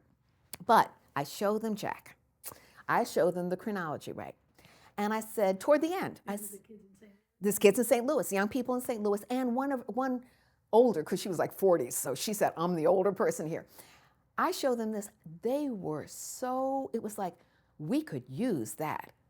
Because I said, you can, once the people see, it's not just this, and it's not just that, and it's not just Freddie Gray, and it's not history of it, And it's like when they're finally now saying that like 99%, I'm making this up, but certainly over 95% of the cops that have been put up on charges never go to trial, because, it never goes anywhere. So to know that kind of stat from the 60s and the 70s, how many cops get put up, how many judgments are found. And when somebody said $15 million has been put out to victims, all that stuff, those stats are important. Yeah, you can have the protests, and that's important too, but those stats are, you can't deny that kind of stuff. That's Jack. I learned that in SNCC, So he's doing the research department. Back to the National. We have a printing press, and so, oh my goodness, I can't remember the guy. Wilson Brown, he was one of them, and then there was another one who married, and they went to Antioch. Oh my goodness, who also ran it. But I'll do Wilson until I can remember any. We had our whole printing press in the basement, right, so that we didn't have to depend on anybody saying they wouldn't print a certain leaflet. Had our own printing press. And then we had, so through communications, we're also sending out the student voice, because we knew that the mainstream media wasn't going to print it stuff that we wanted. So we would send that out to the SNCC offices. And so I forgot, we also had a Friends of SNCC, which was like Philadelphia, Mimi Shaw's mother, Mrs. Shaw's head of is part of Friends of SNCC in Chicago, or they're all over the country. And so if somebody got arrested, for example, then we'd get that Watts line report. Then we would call the Justice Department in the national office, and then we would call a forensic SNCC person. So, for example, you would call Mrs. Shaw in Chicago, and she would then call the sheriff's office if we had it, well, his home at night if we had his number, or the office. And then that person would say, Mrs. Shaw would say, look, we know you got, Curtis or Hollis or, Mrs. Fannie Lou, Mrs. Hamer, and they'd better come out of the jail the way they went in. So for the first time, the white supremacists in Mississippi know somebody outside Mississippi is actually looking at this. Even before the summer of '64, we're connecting people to this. So we have somebody coordinating forensic SNCC, and that was Dinky, Constantia Romilly. And then she was also doing campus forensic SNCC until Betty Garman comes in and she does the campus forensic SNCC. And that was all the campus chapters, UC Berkeley, NYU, University of Chicago, all these campus things. So we can call them. So they're being used as points where we're getting information about the struggles that we're doing. We're getting photos out. We're getting the student voice out.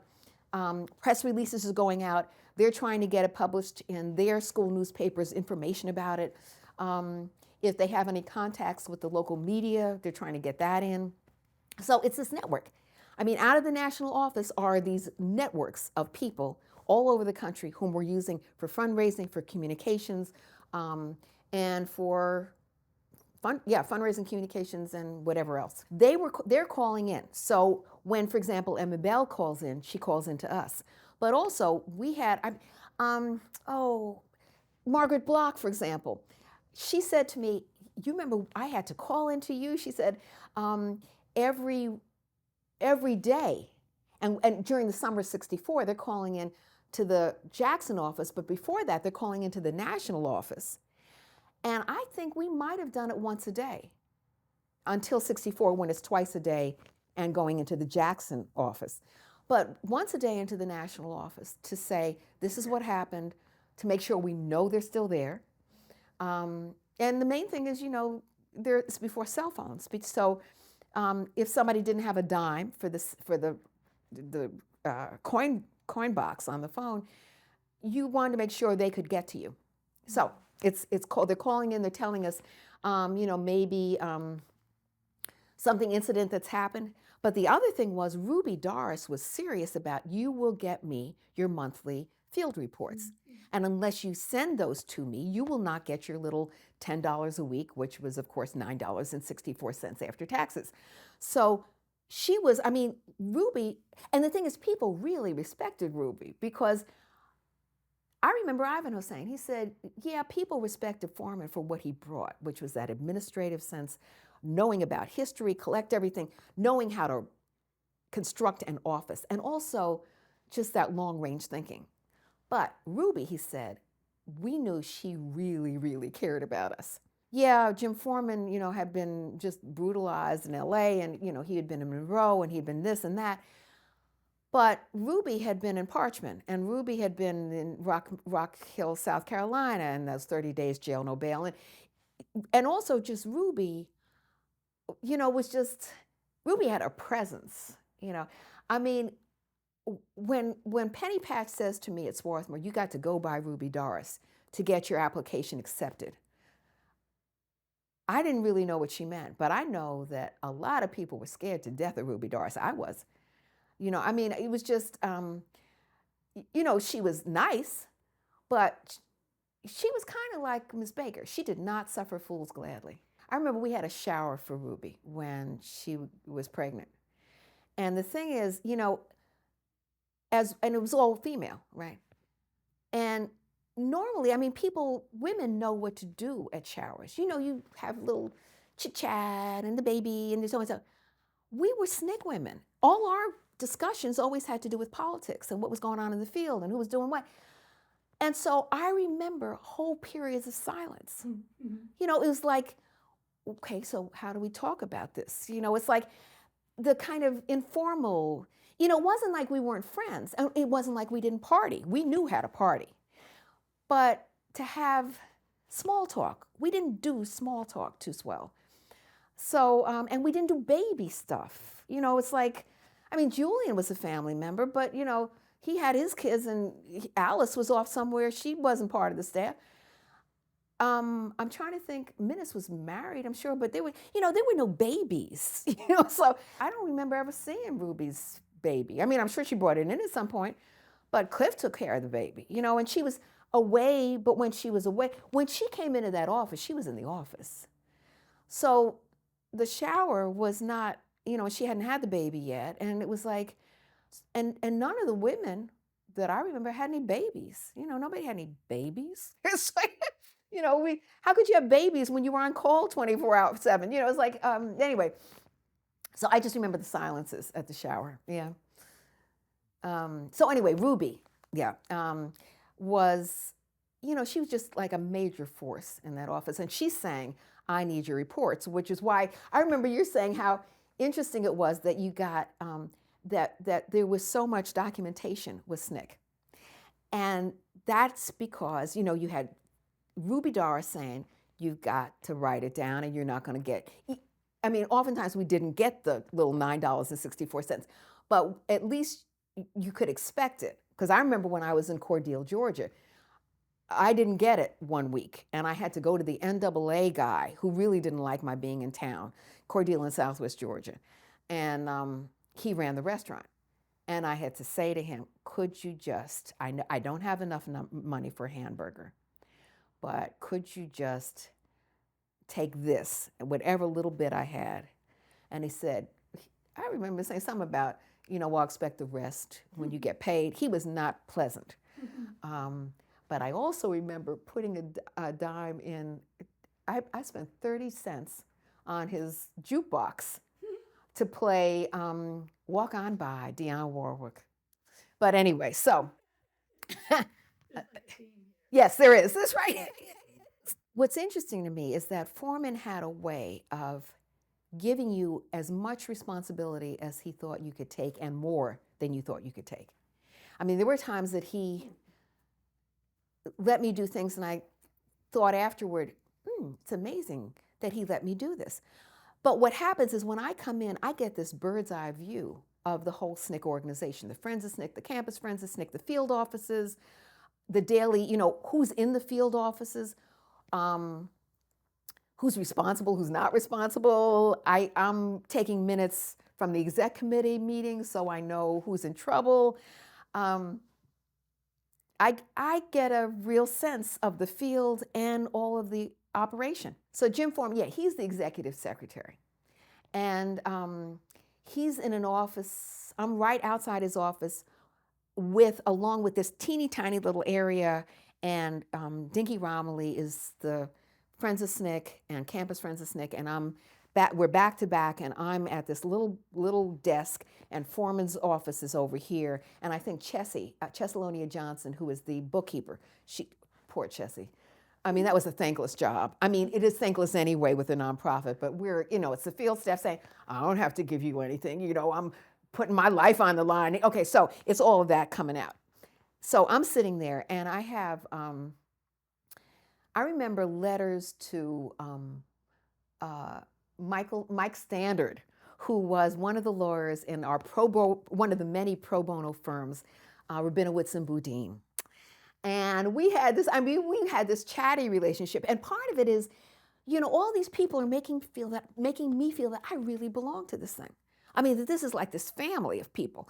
And so when I call Mike Standard, it's like Attorney Standard is, hey, Mike, how you doing? Da-da-da-da. And I had these things, I sent something to him or somebody where I said, and we could not do what we do. And it was in fun. I mean, and I knew they would get it. We here in the South fighting for our freedom and our civil rights could not do what we do without your doing what you did. And it was the kind of thing that you sent to a contributor, And Freedom Now, and then I would sign Foreman's name, and then you would always know I was the one because it was the typical steno thing. So you would put Jim Foreman, JF, all uppercase, initial caps, and then colon, and then lowercase JR. So I was the person who was typing it, but oftentimes I'm the one writing it too, So which was amazing. I mean, he's given me this responsibility to write these letters. So I'm writing, letters to the so-and-so or to the so-and-so or, and then sometimes I'm transcribing as well. So I remember transcribing a speech by, Prathia Hall. Thank you. Prathia Hall, who could, she could just lift you up, So it's on a reel-to-reel recorder, right? And I'm typing on this IBM Selectric 2, which I love, because anyway, and she's doing. It probably was not Southwest Georgia. It was probably Selma, but I'm not sure now. And I swear to God, I'm typing on this typewriter, and tears are just streaming down. It's like she so captured me. She just lifted up, she brought you to the place where you would go through hell to get your freedom. You would follow her anywhere. Somebody said about Prathia that, even Dr. King once said, when both of them were at a mass meeting, that he did not want to follow. He did not like following Prathia. Yes. High praise, very high praise. And Prathia's parents were Pentecostal or evangelical, whatever, ministers in a small black church in Philadelphia. So she came out of that. And then when she passed, she had just taken the Martin Luther King chair at Boston University. And, she was very religious, but she never let religion get in the way. So she, in Selma, really, she never cursed, but, really points her finger at some of the SCLC people who say to the folks after Bloody Sunday, and she talks about that in her Hands on the Freedom Plow section. She says, I told them, the SCLC, Dr. King's organization, Southern Christian Leadership Conference, they had, some of the field staff had said to the local people, you can't come on the demonstration unless you're philosophically nonviolent, not just tactically, but philosophically nonviolent. And in fact, you are not really in the movement unless you can do this. And she said, I had to really get on their case because she said that was like blackmail. And she said, and it wasn't true. And you don't do that to people. You don't use the movement in that way. Now, she was philosophically nonviolent, but she understood that, you separate that stuff, But no, I remember, so I'm sitting there in the national office just typing this up and tears pouring down. And I would also transcribe, I would take the minutes for like executive committee meetings. We would bring the field staff in from Mississippi, Southwest Georgia, Alabama, Arkansas. I want to say it was quarterly, but I'm not sure. So they would come in quarterly, and we would always meet. Normally, we couldn't meet, I don't think, at our offices because they were too small. The workroom, because that's what I neglected to say, there was a workroom. And so there's all this other stuff going on, and then you would go into the workroom. I'm going to just divert for a second. You would go into the workroom, and there would be where you would put together press releases and staple them, and because at that point, the mimeograph machine didn't have a collator, so it wouldn't automatically collate and staple. Later we get that, but right then, it's pumping off the mimeograph machine and the stencil, and we're taking, and Wilson Brown is taking it up, and so we have, it's a group of people, and they're in the workroom, and you have all the stuff on the table, on the work table, and somebody would take it off and hand it to the second person, somebody stapling, somebody collating, stapling, folding it, putting it in the stuff, stamping it, and so there's a relay, it's a, thing. Assembly line, that's the word I'm looking for. So it's an assembly line. So now we also had water bugs. So, and they were the flying water bugs that you get in the South. So I say that to say, and also, by the way, if you were on the assembly line, you're always singing freedom songs, because the work really does go quicker if you sing something. And so, everybody's singing, and and we're working and we're doing the stuff. Okay, now on exec committee meetings, I would, but the workroom was not large enough usually to hold the staff. So we would then, we could get sometimes Pascal's, although Pascal's really was a black businessman. And so he would charge us. So we would go to Frazier's, who really, he was so lovely. Frazier's basement, we would go down and have our meetings there sometimes. And he would feed you if you didn't have money, unlike Pascal. Frazier's was wonderful. They were just lovely. And, you know, you would go to Pascal's for the, they had the bird cage. And so they would have, you know, what's his name in the Pips, you know, and they would have all the R&B people come in.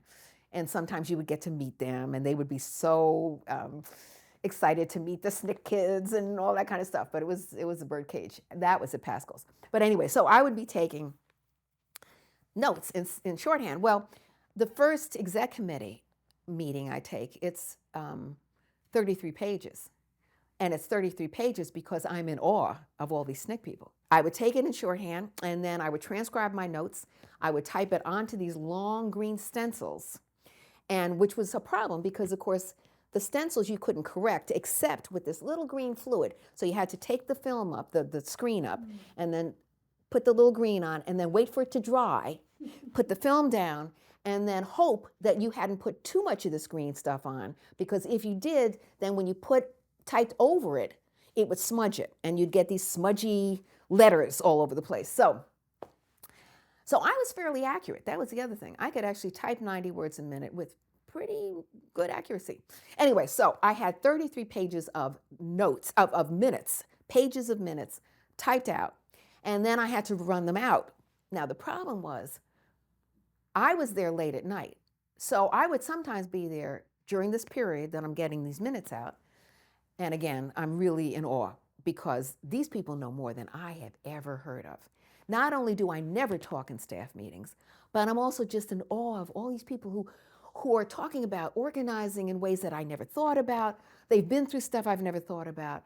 You got, you know, the NAG people who are talking about, you know, Nietzsche. You know, I mean, it's like we're going through that. And also, you know, Bayard Rustin and the so-and-so, but who have organizing techniques. And then you've got the Southern young people who know Black history in a way that I don't know. So it's all of this. All of this is combining to say, you shut up and take the minutes, right? So I'm taking the minutes. Okay, get all these things. But it takes about a week, and I have it in my diary, still taking the minutes. I mean, still typing the minutes, still typing the minutes. Now, the meeting has since disbanded, right? And I think this was the one that we did at IPS, Interdenominational Theological Seminary, ITS, which was part of what becomes the Atlanta University system. Interdenominational Theological Seminary, okay. And so, okay, typing it up, I'm about to run it off, and I'm by myself. So I have to go by myself into the workroom. Now, the workroom really does have these flying water bugs. They're big. It's like cockroaches, but I thought they were water bugs. Maybe they were cockroach. They were flying cockroaches. They might be the same thing. Okay, but they flew. That was the main thing. That was operative. Yes, that's true. But that's the main thing for me was that they flew. What they were, it was that they flew. And so you would come in and they'd be all on the floor. They'd be on the wall. And so you would have to steel yourself for, I'm going to go in here. I'm going to run this off. I'm not going to pay any attention to these things. And I'm just going to run this thing off. Yes, and if you had to, that's it. And you tried not to crunch anything. You see, that's the other thing. Okay, so doing that, and then I finally got it, and then I had to mail it, you know, to the various field offices. And that was the other thing. You know, and as a matter of fact, the day that I mailed it off, I have in my diary, the sun is coming up. I have just finished doing the minutes. And I say the birds are singing, you know, it's a wonderful day. And so I get that off to whoever was going to disseminate it in the field, you know, and stuff. And so I would do that. And then I would often take the minutes. And other people would too, but because I knew shorthand, you see, and typed so quickly, it was like, well, Judy can do this because she, does this stuff. And then I would correct things, because I've always been editing things. And, I wouldn't edit the thoughts. And I don't even think I would actually, back then, I wouldn't even edit anything else. It would just be whatever I heard. That's true. Yeah. So I wouldn't try and, for example, finish a sentence or do whatever. It was whatever they said, got into it. Okay. So I would do that. Foreman, see, I had been saying to Foreman, I want to go to the field. I want to go to the field. Okay, which meant I want to go into Mississippi. And in my mind, it was Mississippi because that's where all the action was. I knew about Alabama. I knew about Southwest Georgia. But most of what I was getting information about, was because it was Bob and it was that whole Mississippi thing.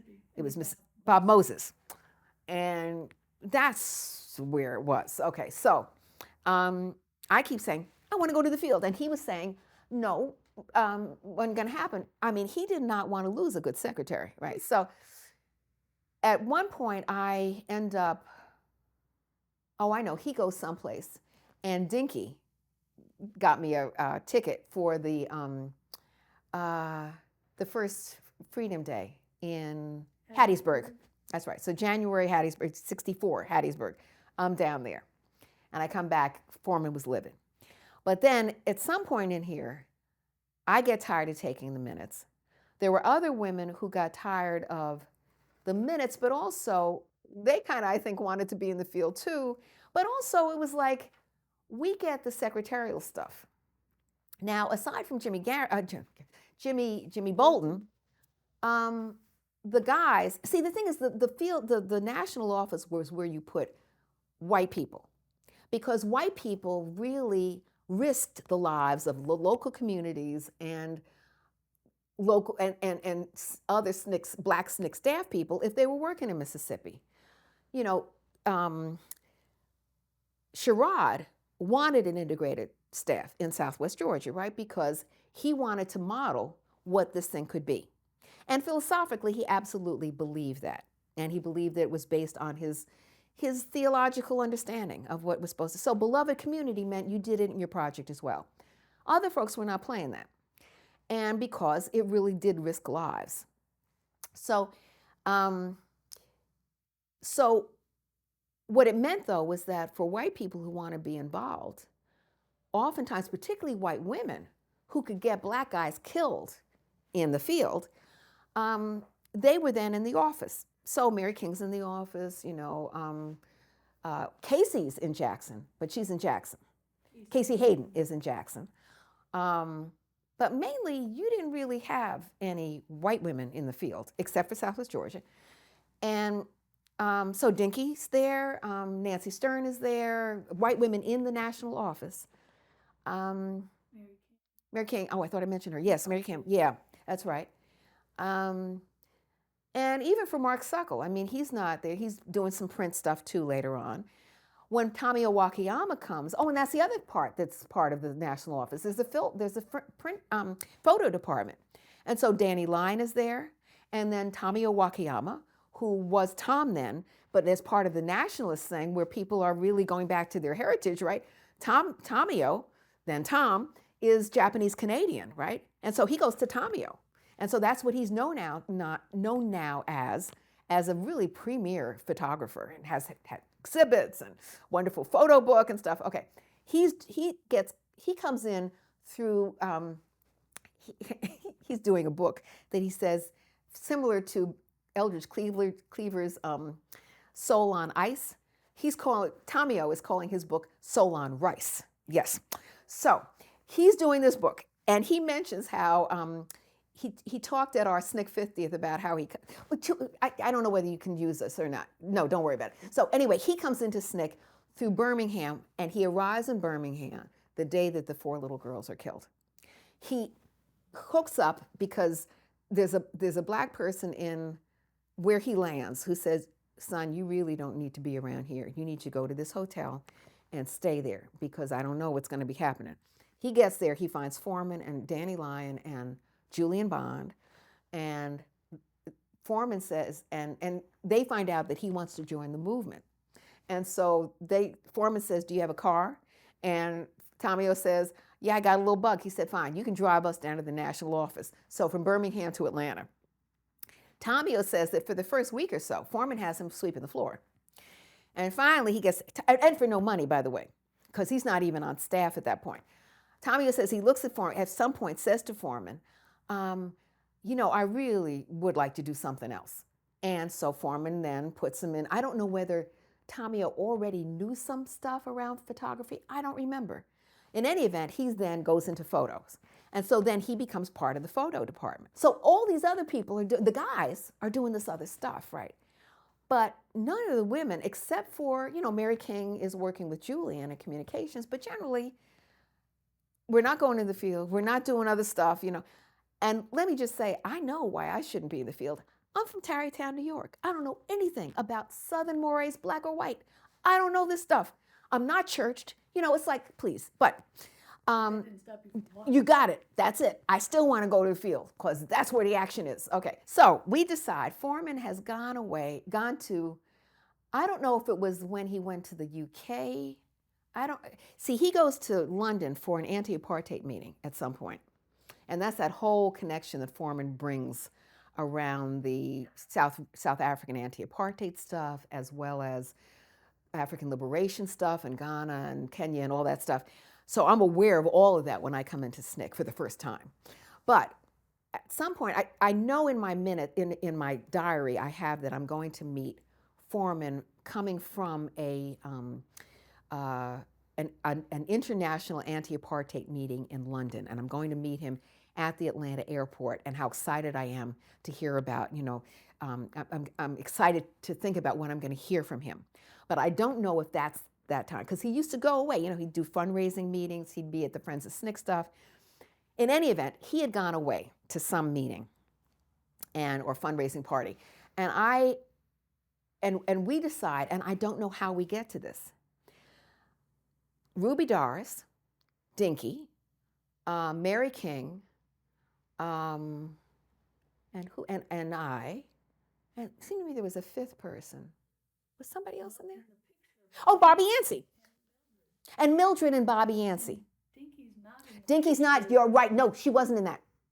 Mm-mm. And she wouldn't have been with Mildred, as a matter of fact, now that I think about it. Okay, so Mildred was Foreman's first wife. Okay, so you're right. It is Mildred, Mary King, Bobby Yancey, and Ruby Doris and I. And we made up little signs, little placards that said, no freedom, no minutes till something comes, freedoms. So we're standing up there, and he comes back from whatever, he comes back into the office, and he sees us in my little area and we're seated on the floor with our little protest signs. And he is behind us because clearly, I think it was Danny. I'm sure it was Danny who takes this photo. So it's a staged photo, but it's after Foreman comes back and sees us sitting and because I think Foreman's in the back of the picture with a sign. I don't remember him having a sign, but he is. That's why I was saying he's in the back, but I don't remember him having a sign. But I'm not sure about that. What's interesting about that is that when Foreman does the second edition of Making of a Black Revolutionary, in his second edition, he says that his editor, and I can't remember, she was a SNCC staff person. I can't remember who. No, not white female person, and I can't remember who it is. Yeah, I may or may not remember it. Anyway, says to him that he should do more on the women's liberation movement. And so he does a section, and in it he says that this woman says, you should talk about this and talk about the sit-in in your office. And he says in this intro, so I talked to the women in the office. He said the women in the office came to me and asked me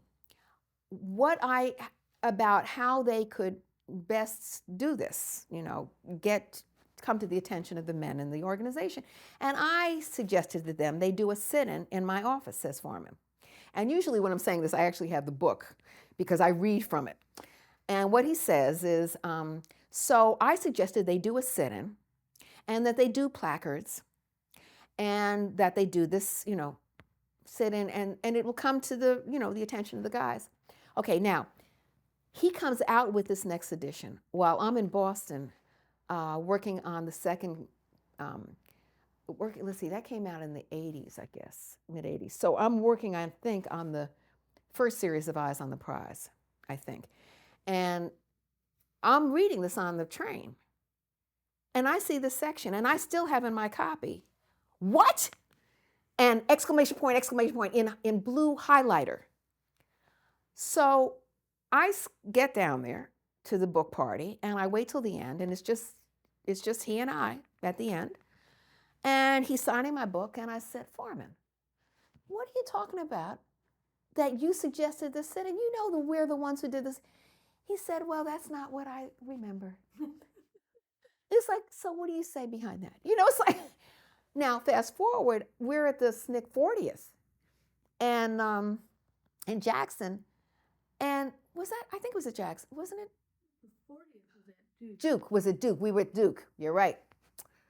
And I'm on a panel with Ivanhoe and Foreman and somebody else. And I'm sitting next to Foreman. And Foreman starts talking about this, and he looks over at me and he says, and I know that Judy has another interpretation of this. And I said, no, I have the facts. I said, but you're telling the story now, so you get to go. It's like, what? It was interesting because at the same time that this is happening, I also felt the most powerful I've ever felt. I always felt that I had no limits. The people let me do, and it really was let me, because I had no real power in this. It's like they let me do stuff that, like the residential freedom school, right? I come up with this idea after 64. Let's do a residential freedom school. Now, it means that it must have been sometime in 65, because I'd already been to Cordele, Southwest Georgia, and I'd been the staff person there. And so, anyway, I come back with this idea. And my thing was, okay, we'll get the energy of the Southern kids and the sense that you really can change things, and together with some of the young people who are associated with the Friends of SNCC offices. And so we ended up going through Monroe Sharp, who was head of the Chicago SNCC office then. And so we based it out of Chicago for the northern end, and then we were going to go back to Cordele for the southern end. We were going to do 3 weeks in one place and 3 weeks in the other. And the idea was that we would have a whole curriculum. And okay, I had this whole idea about what would happen. And the northern kids, the advantage of putting these together is that you get the energy of the southern kids, and the northern kids' reality of this is just up south. And there would be this kind of you'd have this, there's a word for that, interaction, yes. So I come up with this idea, and I remember Ivanhoe saying to me, yeah, it's interesting. He said, why don't you put it down, let me see a draft of the proposal, maybe I can see if I can get it funded. And he says the same thing also that Stokely says. Stokely says, yeah, let me know when you want me to come, and I'll come up. Charlie says the same thing. Nobody says to me, you have never done this before in your life. What the hell do you think you're thinking of? If I had been those other people, I would have said, no, we're not giving this to you, Nobody says this, nobody ever said this to men or women. There was a sense that if it seemed like a halfway decent idea, was part of the agenda of the organization, that, go for it, And so Ivanhoe somehow got this funding, because I know I didn't, I knew how to write a proposal, or I knew I must have seen proposals written, because I certainly didn't know coming off Swarthmore's campus, So I learned all this stuff in how you do this in SNCC, and I do this. But again, it was go for it, Yeah, it was the sense of being limitless within the agenda of the organization, the philosophy of the organization. That, and if you got people to support you, I mean, you couldn't just decide to do this. Clearly there was some support that had come through somewhere, probably honchoed by Ivanhoe, that had allowed me to go ahead and move with this. See, I got arrested several times in Atlanta demonstrations. That's the thing. So I'm not sure which one was associated with arrests, but the one, if I remember correctly, and I'm pretty sure this one was right, the one at the Tottle House. The Tottle House was like a Shoney's Biggs Boy in Atlanta, or Wendy's. It was a restaurant chain like that, like IHOP. And so we were trying to get them to integrate. Well, that particular day, Foreman had found out that Oginga Odinga, who was at that point, I think, foreign affairs officer from Kenya, may have had other things, but under I think Jomo Kenyatta. And so, this is newly independent Kenya, and so he's this high-ranking diplomat, and he's now in Atlanta. And Foreman finds out, because Foreman really kept aware, was very much aware of the international relations part when it came to African affairs and, African affairs. So he finds out Oginga Odinga is going to be staying at the Peachtree Manor, which had only a year before been integrated. Because it was that whole thing about, Atlanta, the city too busy to hate. And, it had become really embarrassing for the federal government in this Cold War time for these newly African nations to send diplomats into the South, and they couldn't eat at restaurants, right? Really bad publicity, particularly because this was a time when Russia really was major. It's a major force. It's the Cold War. This country wants these newly independent African countries to go onto the side of the United States and not on the side of Russia. So how the U.S. looked with all of this horrible, segregation and stuff, was a black eye. And of course, Russia was taking, as Vestia would put headlines when the Birmingham bombing, church bombing, everything. Okay. On top of which, the African diplomats are driving down Route 40 before there's a Highway 95. And Route 40 was the direct line between New York City, their chanceries, and the embassies in Washington, D.C. So they would come down. They would not be able, once they hit Delaware, they couldn't really, and actually they couldn't have eaten even in Chester, Pennsylvania, because Chester, Pennsylvania was segregated too. But they get down and they can't stop anywhere, right? So the U.S. the federal government is not happy, and so that whole line of particularly Route 40 and then going into Atlanta is not looking good. So somehow the feds get the Peachtree Manor to integrate the year before. So Oginga Odinga, the foreign minister, whatever he is, of Kenya, stays there. Foreman finds out. Now the State Department would take foreign diplomats to SCLC, which was on the other side. They were on the Auburn Avenue side. They would never bring them to us. Foreman finds out, though, that Oginga Odinga is in town. He somehow makes contact with Oginga Odinga. It was also a time when the executive committee meeting was going on. So people are coming in from the field, and we all go over. Okay, so we go over to meet with him at the Peachtree Manor. And I remember we're talking old line, colonial hotel, This is a place with white dowagers, you could take this right out of, what is it? Oh, Miss Gone with the Wind. Yeah, I was about to do. Oh, Miss Charlotte, I don't know nothing about birth and babies. That was the other one that got me. But anyway, okay, so it was that. And we go into this thing, and you could tell it was almost like stop action with some of these white people. Because we're talking not just well-dressed black middle class from Atlanta, right? We're talking overalls. The guys are in overalls, blue jean overalls. all the women are in our usual uniform, which is denim skirts, right, and sneakers.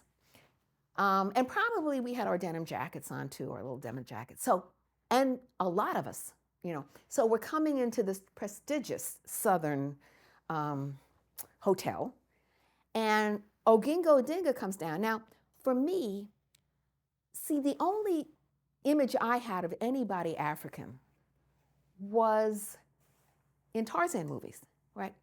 So I often talk about how, for me, it was like, I expected him to come down and say something like Ooga Booga, you know.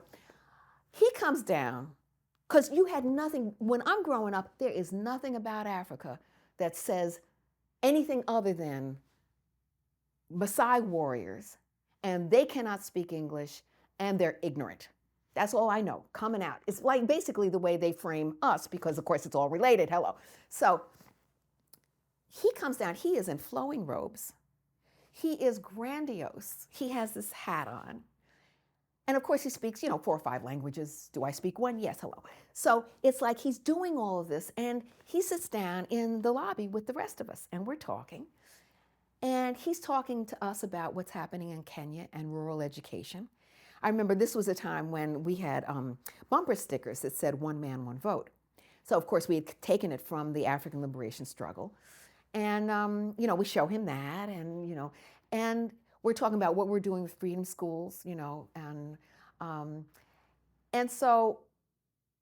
And we hadn't done, it wasn't 64, so we hadn't done all of the freedom schools, but the idea was already, we're talking about that. And so he walks down, he sits down, and we're seated on the couch, and we're doing all this talking and stuff. And then at some point, he says, I have to get back. I have another appointment. And Foreman says, well, before you leave, let's sing a freedom song. So we start singing something like, ain't gonna let nobody turn me round. And he's, rather delighted actually. But the not the maitre d', the guy who's the head, what do you call the person at the hotel? Bell captain. Yeah, but not the bell captain. He's kind of the head honcho, the manager. We'll say the manager, yeah. The manager comes over really in a tiff, because I could see the white people in this are floored. I mean, they are, like this. And so, an invasion, that's exactly what it was like. So the manager comes over and says, I'm sorry, you will have to leave. Okay. So we walk out, and then Foreman says, well, since we're here, let's go down the street to the Toddle House and sit in. So we all go over there. We occupy the seats. And there's this photo where that Danny Lyne takes of all of us. And one of the frames is of me sitting there with because I always had a clipboard so I could take the names of whoever was arrested and stuff like that. And then next to me is Chuck Neblett from the Freedom Singers, and you got Joyce Ladner. I think there's the head of John Lewis. Ivanhoe is sitting by the window, evidently standing guard. I think we talked about this, and I think he probably was, to see what else was going on. I'm trying to remember if Julian was in there, but if you see some of the other frames from this shoot, well, I'm sorry, if you see different frames from it, from the same event, then you see also Stokely and Marion Barry and Charlie Cobb,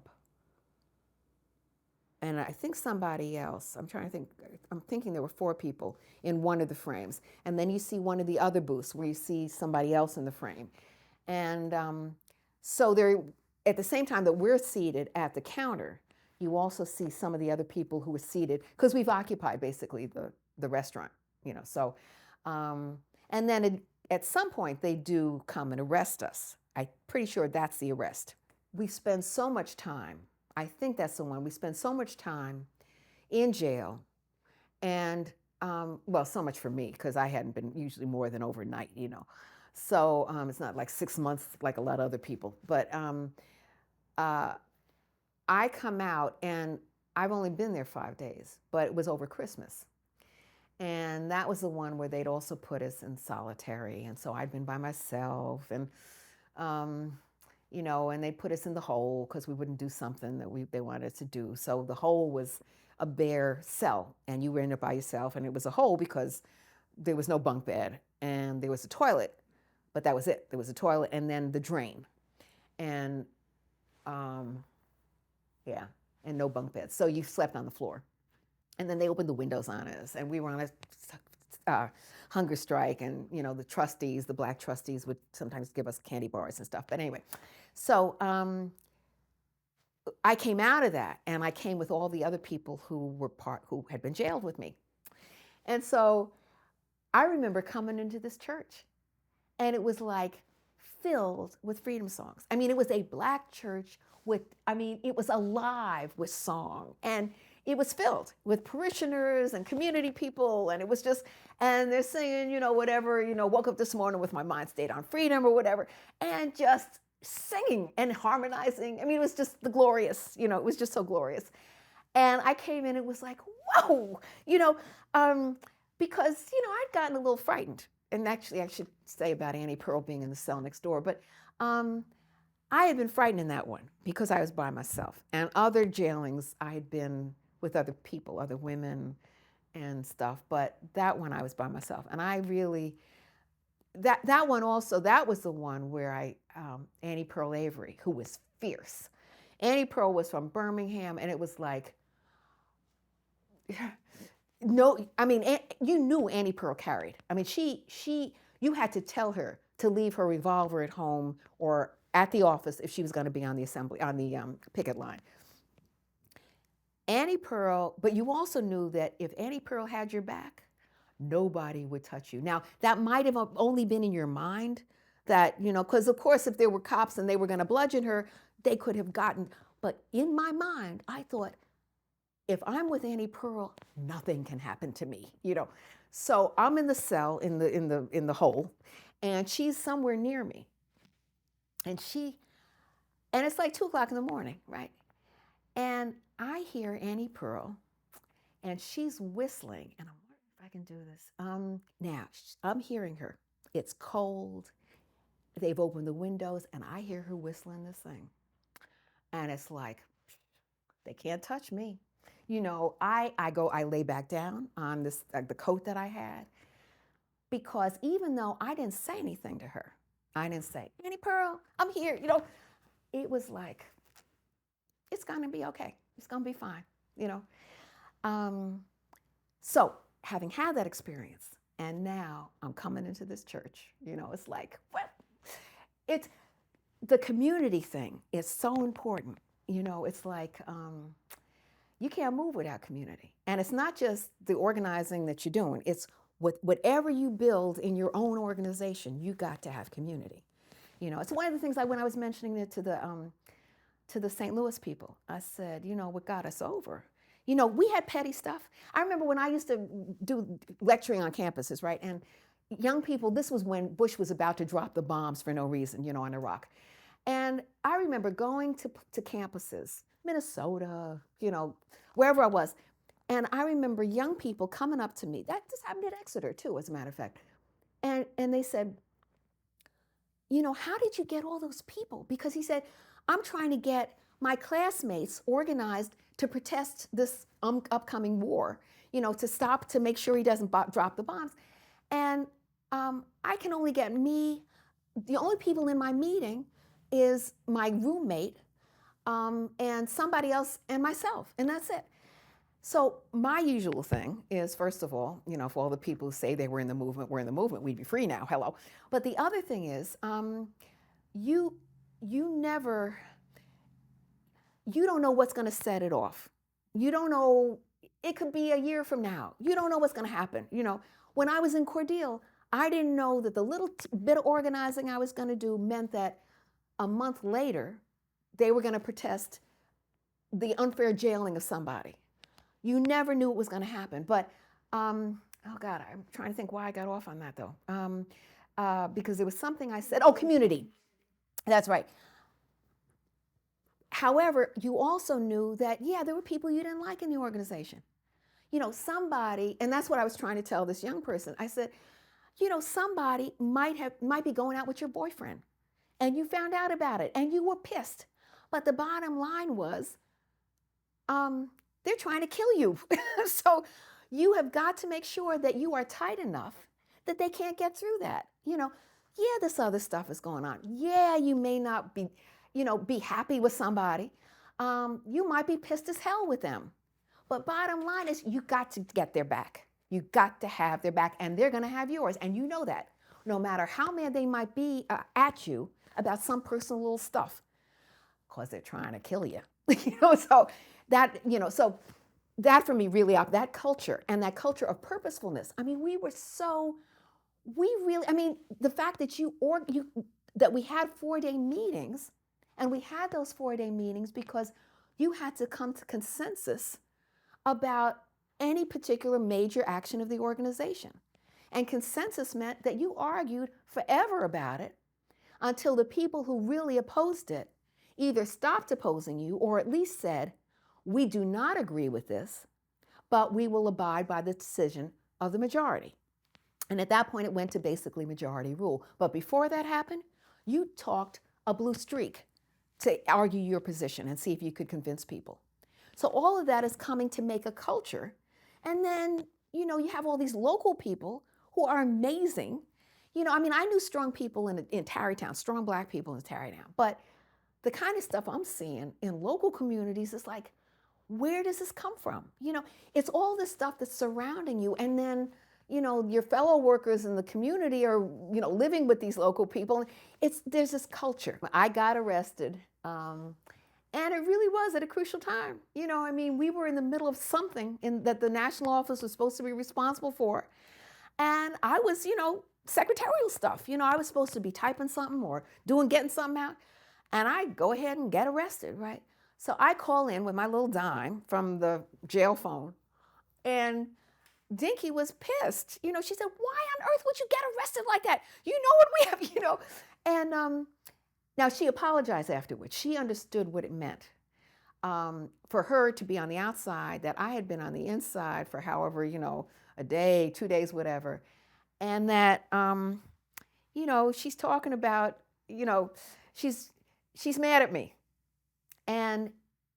But for me, it was like, I really didn't need this, But sometimes it would come through because she is thinking about, I'm being left with all this work and you decide. Because they didn't need me on this demonstration. They did not need me. They did need me in the office. But I chose because it was, it was a demonstration and I'm going to get arrested. So, I want to be in the field. Yeah, I want to be in the field. And the closest I can get is this demonstration in Atlanta. That's it. Now, another demonstration was in the New York Times. And it was like, I got a picture, thing of this. And it's like this extensive article that starts and it goes on. And it's, it starts with this. And the headline is Negroes to Step Up Pressure in Atlanta. And it's January 1964. Well, it mentions that we are trying to integrate the Crystal Hamburger stand in the heart of the city, it says. It says, a youthful biracial group of men and women belonging to the Student Nonviolent Coordinating Committee lined the sidewalk outside the restaurant this afternoon after robed, hooded members of the Ku Klux Klan had jammed the counter in an apparent move to prevent a sit-in demonstration. Okay, so we go in. John gets put into a patrol wagon. Foreman says, on the ground. And so then it says, Mr. Foreman dropped to the sidewalk when the police sought to seize him, screaming, image of Atlanta, great Atlanta. Okay, then Judy Richardson, Mr. Foreman's, this is in the New York Times article, right? Judy Richardson, Mr. Foreman's secretary and a Swarthmore College student from Tarrytown, New York. Now, I saw an early version of this and it said Barrytown, but they corrected it to Tarrytown. Kicked a policeman in the stomach as he and 4 others struggled to put her in the wagon. In the Times, right? 5 cops. So this, and now I realize what this was. Okay, so this was one where I had seen John get being manhandled in front of me. And they had, two cops in front, or one cop in front had his feet, one cop had his back. So they had him off the ground. And so I got pissed, right? So they have me up, but I'm struggling because I'm trying to get to John, and it's like, you don't treat him this way. Okay, so I'm struggling. I will say, inadvertently, my toe landed in not actually the stomach, a little lower than this, a little lower than the stomach. And they get me into the paddy wagon, and I serve whatever, I'm in there a few days. I come out, and Foreman calls me into the office, into his office. And he shows me this article, and he says, and he's very serious, and he says, did you really kick the cop? And I said, and I really have no memory of this, okay? And he says, I said, yeah, now I'm frightened that I have done something horrible. And he says, this does not look good for our fundraising. It's not that I have gone, I've done this thing. It's that it does not look good for our fundraising. And he said, this is the New York Times, And truthfully, I don't remember him saying that. It's just because I'm looking at it. What he does say is, this is not good for our fundraising. And he said, we can't have this. Now, for me, I had just gotten there in October. It is now January, of the next year. And I'm thinking, oh my God, what have I done? Because this is my beloved organization. I love these people. I love what we're doing. It's like, for me to put this in jeopardy in any way, I just feel so bad. So I remember walking out of the, I really assured him, I didn't know I was doing this. Okay. But I really did. I felt like I had let the organization down. Okay, now, let us just fast forward. We're working on Eyes on the Prize. Julian Bond was the narrator for the 14 Hours, our communications director, right? And so at some point, I remember over the phone talking to him. And I said to him, Julian, you remember when I kicked that cop? And I actually said the groin. And he doesn't wait to be, Julian is so funny. So Julian says, oh yeah, I remember that. And he talks like this now. Okay. So I say, because I'm really gullible, I said, oh my God, Julian, you're kidding. And he said, no, I'm kidding. He said, because Julian knew everybody too, right? So he said, no, as a matter of fact, he's now retired. He knew who he was.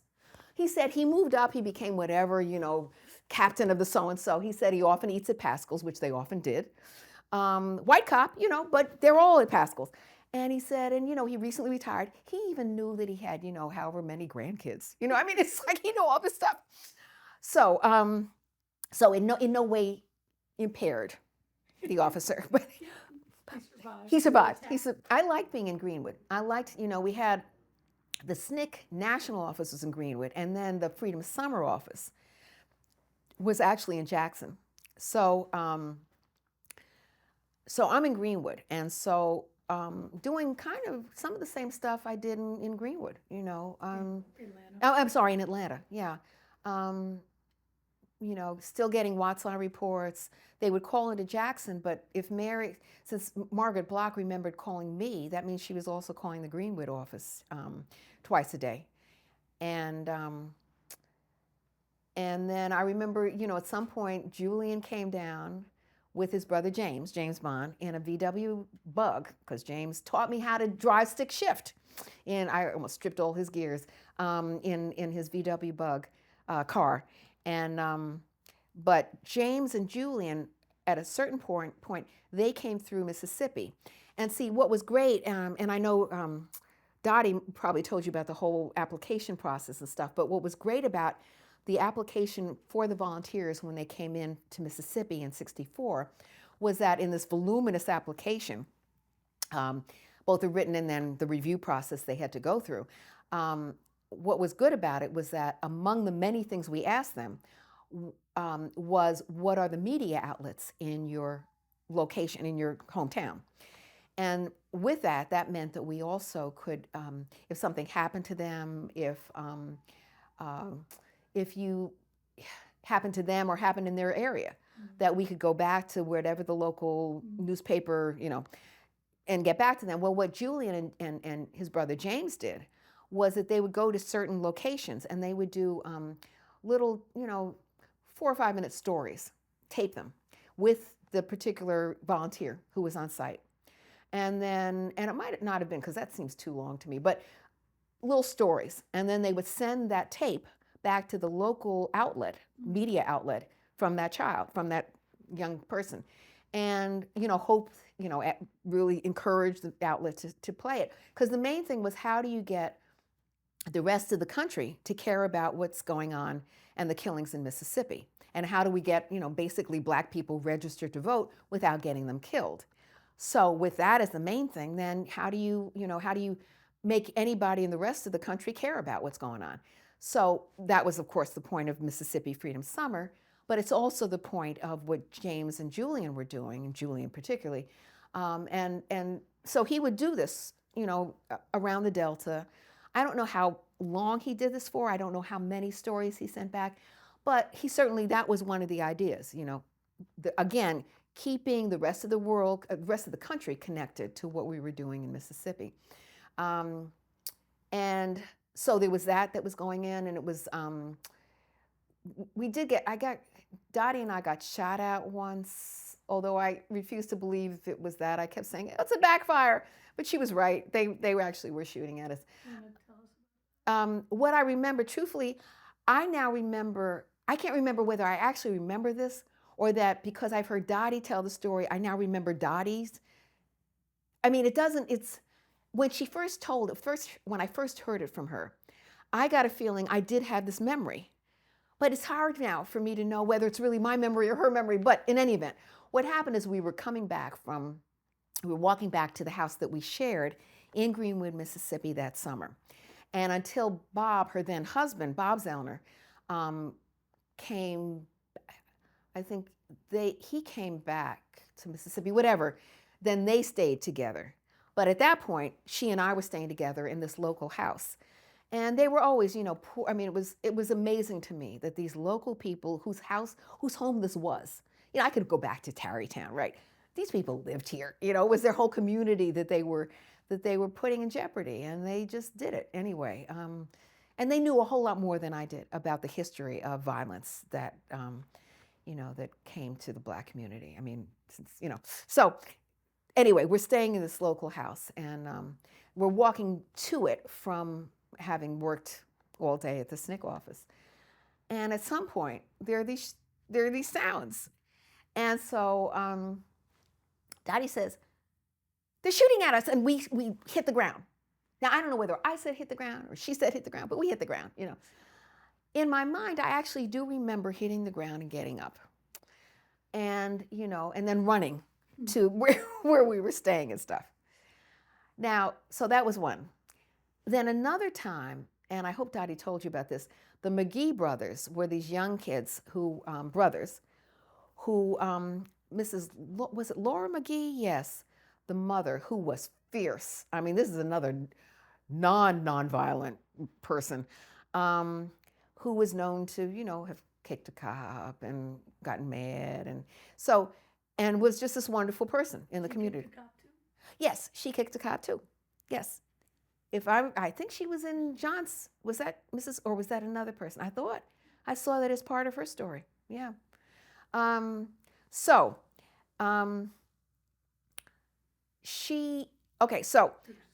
sons. So her sons had decided it was June, and so the civil rights bill is now law. So it's a real act, and so you're not supposed to have any segregated seating or anything in public accommodations, including this movie house.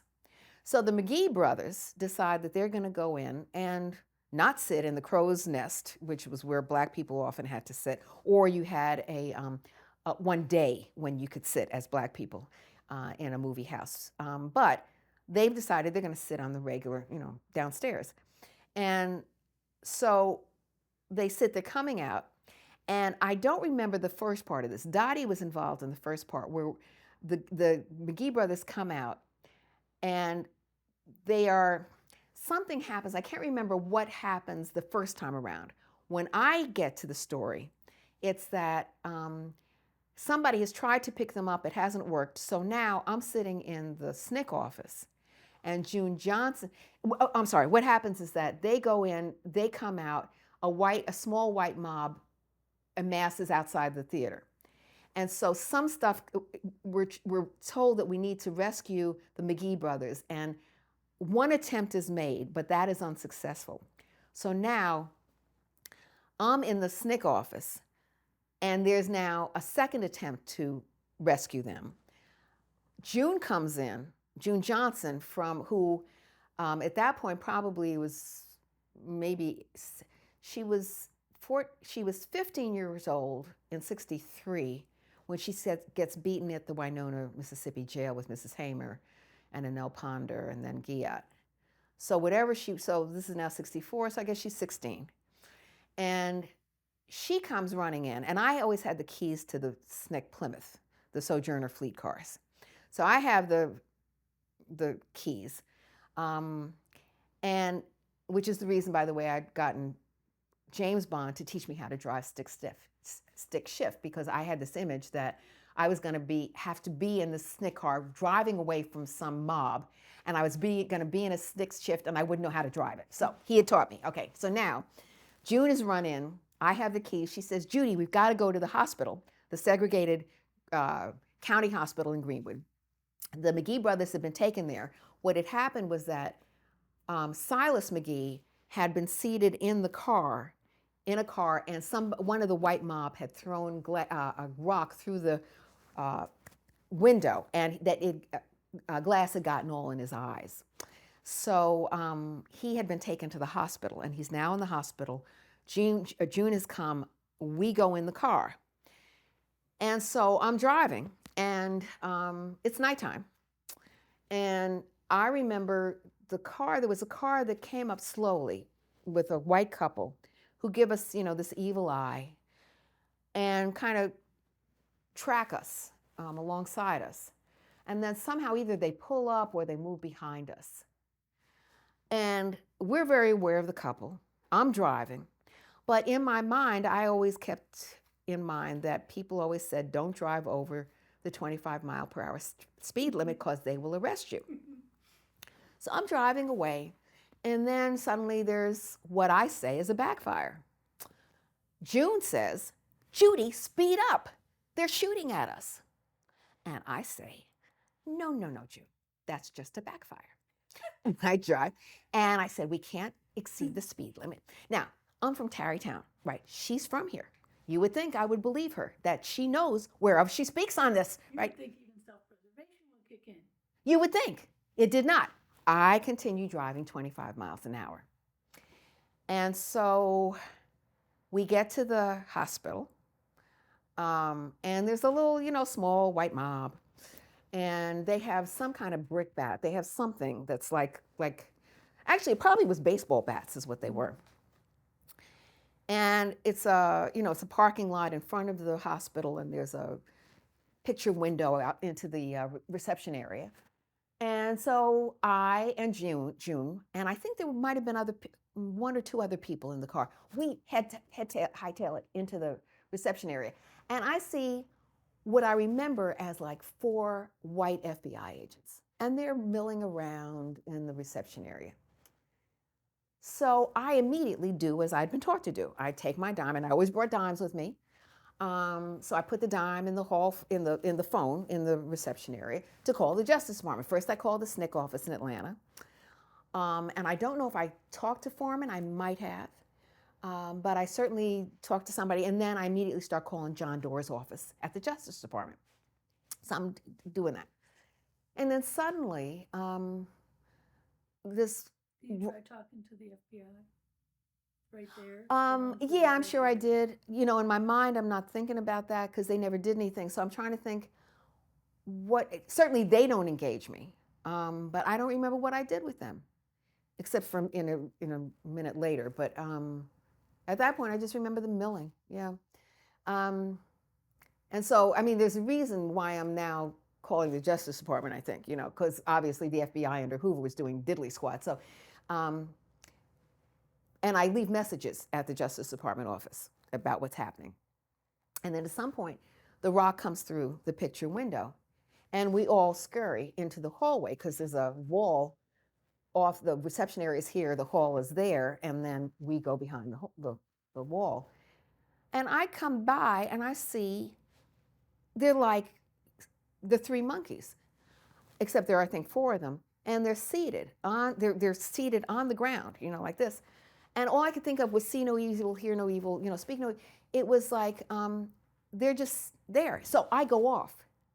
As much as I knew about the fact that the FBI would do nothing in the face of this kind of violence, I say, what are you doing? You know you're the federal government. I go, And of course, when I get excited, I talk more quickly.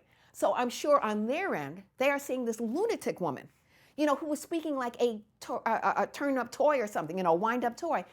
Because I'm just going off like, why don't you do something? You see these people, and he's in the hospital, and So they really do. It's like they blank out.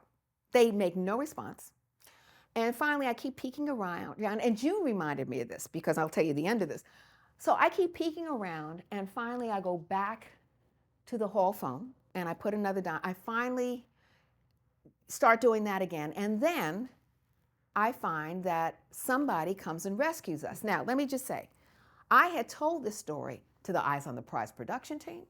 I had told it when I was on the circuit, It's not till Mississippi Burning comes out in, what is that, mid-90? 88. Okay, so this is Eyes 2. Okay. And Mississippi Burning comes out. And I had written an article about it for the Fellowship of Reconciliation, and how they had made the heroes, they had made the enemy the heroes. It was like Vichy France and putting the Vichy government as the freedom fighters and the resistance. You don't do that. And I had argued this with the co-executive producer of Mississippi Burning at a Harvard Law School debate. Okay, so I've been doing all this little stuff and local, local programs around Mississippi Burning. Okay. So I get invited down to the NBC affiliate, WRC, in DC. And we're doing, because of course, a lot of SNCC people are in DC. And so I'm on this program where they're discussing Mississippi Burning, and I'm on it with June Johnson. And we're in the green room before the program shoots. And I said, remember, June, when the cops, and we were in the hotel and the McGree brothers and the hospital. And we're in the hospital, and the McGee brothers were there, and finally Foreman and Ivanhoe and Stokely came and rescued us. And she looks at me, she said, no, they didn't. And I said, yeah, don't remember what she said. No, they didn't. She said, you remember you came around finally, you started calling again, she said, on the hall phone, and you finally got through to somebody. But then she said, Foreman evidently also got through, and she said the person who rescued us, she didn't say rescued, but the person who came for us was the sheriff. And I said, the sheriff? She said, yeah, it was sheriff, whatever his name was. And she said, you said to them, and it's actually in my deposition, but I had not seen the deposition at that point. You gave me the deposition, so I'm reading what I said. Okay. She says, yeah, you said in the deposition that, it was the sheriff, and he came, and that you had demanded that he escort you to the back to the SNCC office. Because I said, what are you going to do about the mob here? And she said, and I think I also put it in my deposition, he refused to respond to me. But she also reminded me. So I said, oh my God. And I said to June, I said, I've been telling it wrong all this time. Okay. But then I had second thoughts. So now, fast forward, I'm writing my piece. So it's now, early 2000s. I'm going into the final draft of my piece in the SNCC Women's Anthology, Hands on the Freedom Plow, Personal Accounts by Women in SNCC. And I want to fact check. So I had forgotten. I remembered what June said. But in my mind, I'm thinking, I wonder. I even called Ivanhoe. I said, Ivanhoe, I'm doing the final thing on this, but I'm not sure. I think, that it was the sheriff. He said, oh, no, I can't imagine it would be the sheriff. He said, but now by that time, June has died. So I'm thinking about, okay, who else can I? And then you sent me or had given me already the deposition that I did at that point. And I'm looking at the deposition. And there I say, the sheriff came and got us out of the hospital and brought us back to the thing. But it was like all these checks, how your memory can, which is why the documents are so important. But anyway, yeah. So, yeah, that was the other time we got shot at.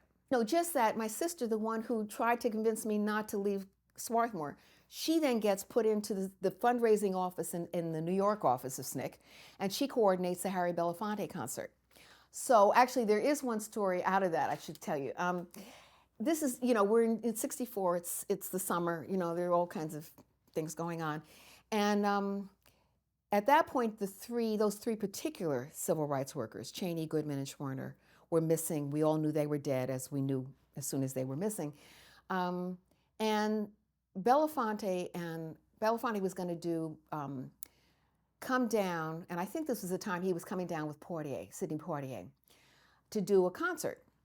Now, my sister had been coordinating the Belafonte concerts that he had given. He had given us 5 concerts on Long Island. And so he was just giving of his time, his talents, to 5 different events on Long Island as fundraisers for SNCC. So she had coordinated that out of the New York office of SNCC. Now she's calling to say, we were all getting ready for Belafonte's arrival. And she calls me in Mississippi, in the Greenwood office. And I get her on the phone. She's on the phone, and she says, Judy, Belafonte is about to miss his plane. And you'll know how long ago this was because it wasn't LaGuardia, it was Idlewild. And so she said, he's about to miss his plane at Idlewild. Can you see if you can hold the plane? And either she said this or I said, let me see if I can hold the plane. Either way, I hang up with her. I actually call the airline. I said, I'm calling from Greenwood, Mississippi. Harry Belafonte is about to come to us to do a fundraising. He's late. Can you hold the plane? Okay. First I get the ticket counter, whatever. And they actually say, oh my God, they put me through to the tower. Everybody was focused because the 3 are missing, right? So now people are focused on Mississippi. They put me through the tower. I get whoever's in the tower. And I explain, he's on his way. If you can just hold the plane a little longer. And the guy on the line says, oh my goodness. He said, let me see what I can do. And he's not playing.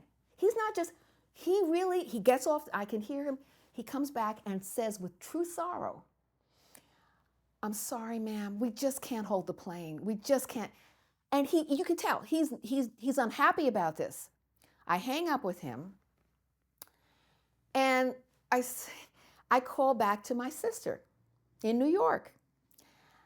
And now I am somebody, just to preface this, who would get angry at FBI agents, right? Little Tarrytown person, Mr. Policeman is your friend. Meet the hostility on the phone of these racist FBI agents, right? And go from Mr. Policeman is your friend to you will listen to me, right? I could do that at 19, right? However, now my sister's putting Harry Belafonte on the line. She turns the phone to him. I hear his dulcet tones, and I swear to God, I opened my mouth and nothing would come out. There was no tone, there were no words. And it was like watching myself in a movie, that this really does happen. I'm trying to say something. I hear Belafonte say to my sister, Carita, there's nobody on the line. And finally, I get back. So then he hands the phone to her. You can talk to her. Yes. And I say to her, I hear her say, Judy? And I said, oh my gosh, I couldn't talk to him. And it's like, she's too through. She said, oh, all right. Well, look, see if they have another plane, a later plane. Okay. So I hang up and I call and see there is no later plane. And I call her back. She never puts me back on with Belafonte. Okay. And she says, yeah. And I say, okay, so no, there's nothing, but this is the first plane in the morning. And so we get that done, and I hang up. But it was like, how could I be so stupid? It's like, yeah. So anyway, starstruck. No, starstruck. That's true. By the time SNCC gets to Black Power, I have left the organization. So I have gone through Julian's campaign. I left out of Lowndes County. I've already done Cordelia, Southwest Georgia. I went in that first foray off the Selma and Montgomery March with Jim Stokely and Ruth Howard, and oh God, I almost preacher. I can't remember what his real name was, but anyway, we were the first group going into Lowndes County and Wilcox County, and building an all-black political party in Lowndes. Did you go in with that intent? Yeah, yeah, and because it was different, we had seen what happened. I'd gone to Atlantic City, and so, we were really sophisticated. That was amazing to me. I'm looking at 19, 20-year-olds, and because it was Baker and Thelwell and folks who were running the the DC office of the Challenge and stuff. I remember having lists of the delegates from the delegations at the Democratic National Convention in Atlantic City that year, August of '64, and knowing whom I should talk to and what the approach was, what the line was. We knew who the sympathetic delegations were. We were just, as you know, trying to get it out of the Credentials Committee. That's all we wanted, and to get it onto the floor as a debate. So, but what was amazing to me is that we were so politically, so we knew all that stuff. I'd gone through that. I'd seen what the Democratic Party had done. So it made perfect sense to me that we were now building an all-black political party in Lowndes County. And it was being done it wasn't just, it was groundwork. It was organizing in the way that we always organized, SNCC always organized grassroots community organizations. I did not know until Hassan's book that there was this existing organization that had recently formed, that they, and who those local people were. I knew about Mr. Hewlett. I knew about Johnny Jackson. I knew, and the SNCC person who in Eyes on the Prize says, I'll be clear with you. We were just about 2-3. We wanted to take his body back to, in the casket. Oh, what's his name?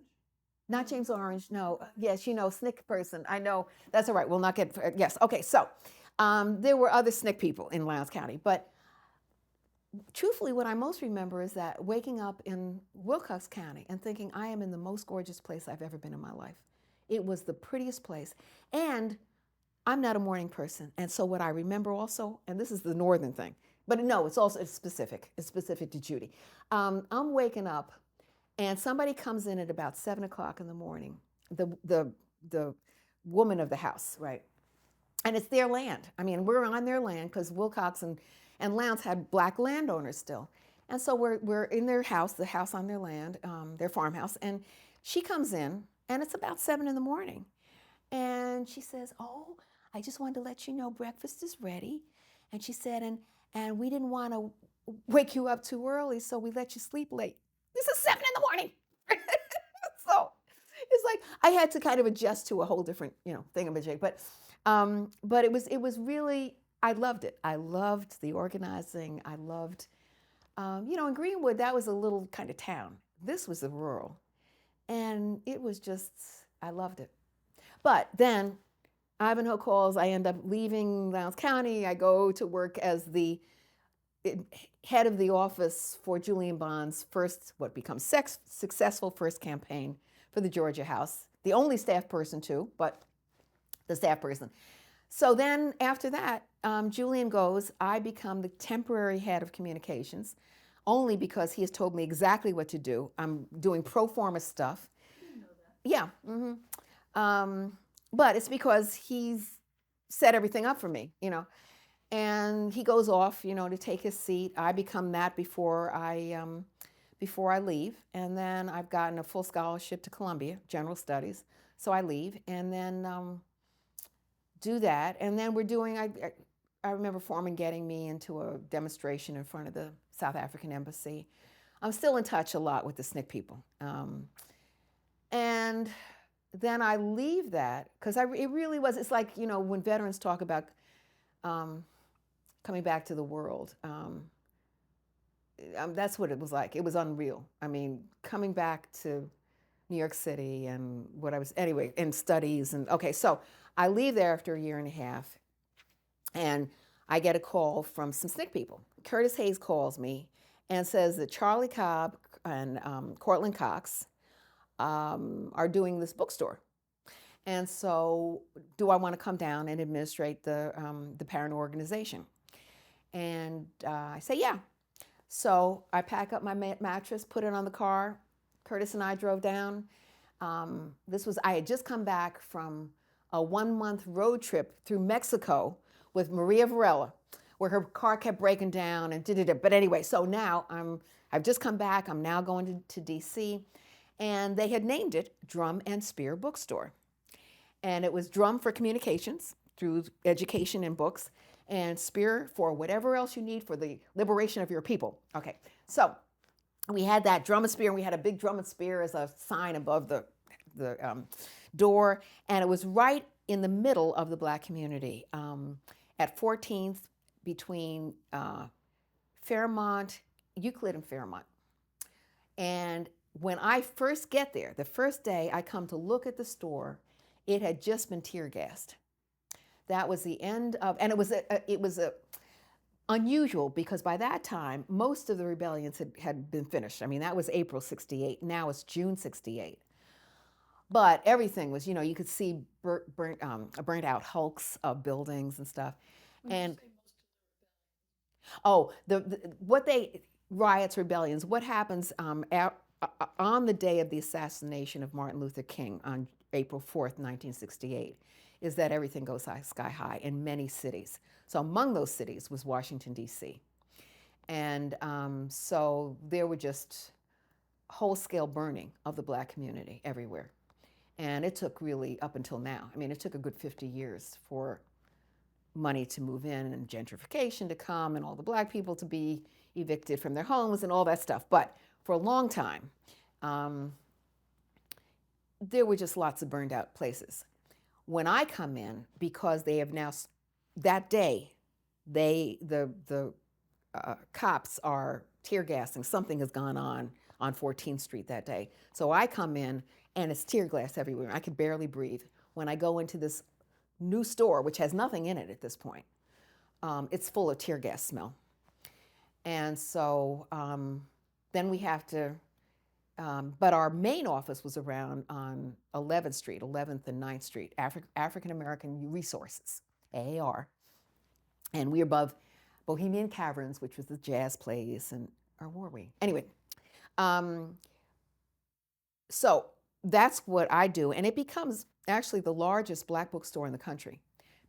Because at that point, all of these new Black studies departments and programs, not departments, but programs, James Turner is ordering humongous numbers of books for Cornell. You've got Thelwell and Strickland up at UMass Amherst, humongous numbers of books. We've got San Francisco State. We are sending everywhere because at that time, there was not any central agency on the campus that they had to order through. So they could just order from us. So we're sending all this stuff out. We're doing displays at the Black Caucus of the so-and-so, ALA, the American Librarians Association, or the so-and-so, or all of these Black Caucus things. And our first manager was Toni Gittins, who had just been one of the two leaders with, won't remember her name, a female, leaders of the student takeover at Howard University, which was a 5-day thing, just before we opened the bookstore. We opened the bookstore June of '68. They had done it that spring. And the takeover was around making Howard University a Black university. And in fact, the reason it's in the second series of Eyes on the prize as a segment is because I proposed it.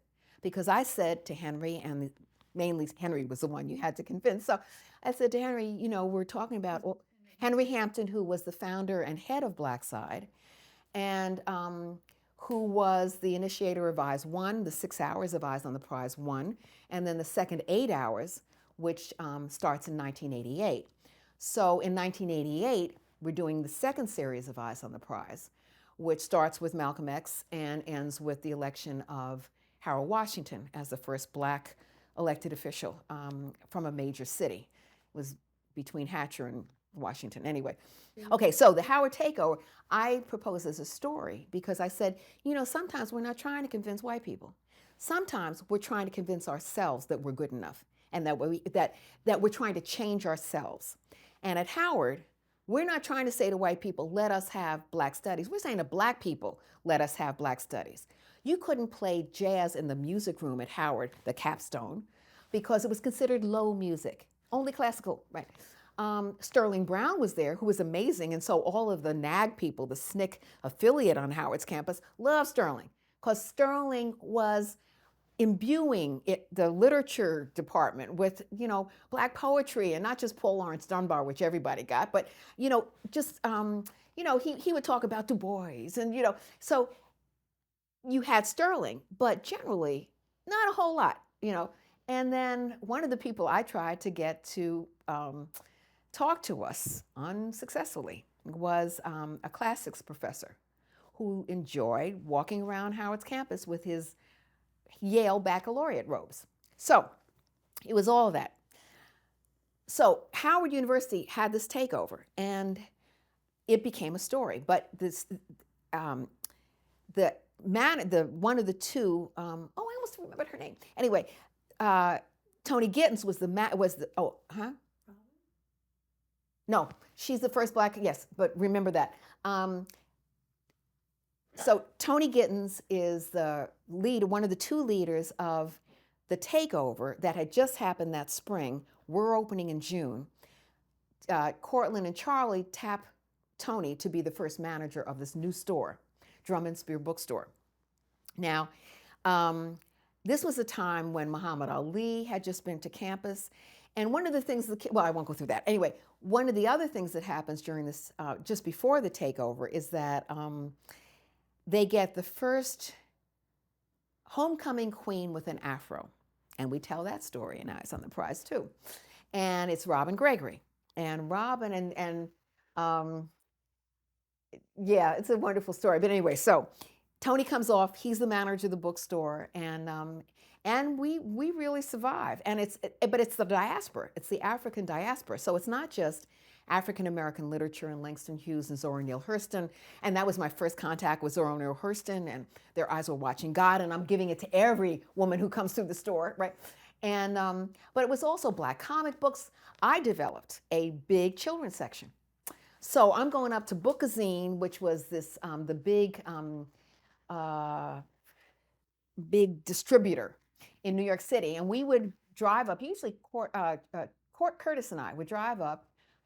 There was a black person who knew all of the. He was the guy on the warehouse floor. He knew everything, not just the black literature, but all we wanted was that. He was so happy to see black folks who wanted some of this stuff. He knew where what stuff was. We would send, send him an invoice and stuff. But even he would say, well, you might be interested in this too. We're going through the Bookazine warehouse, finding all this stuff. It was great. But then I don't know why.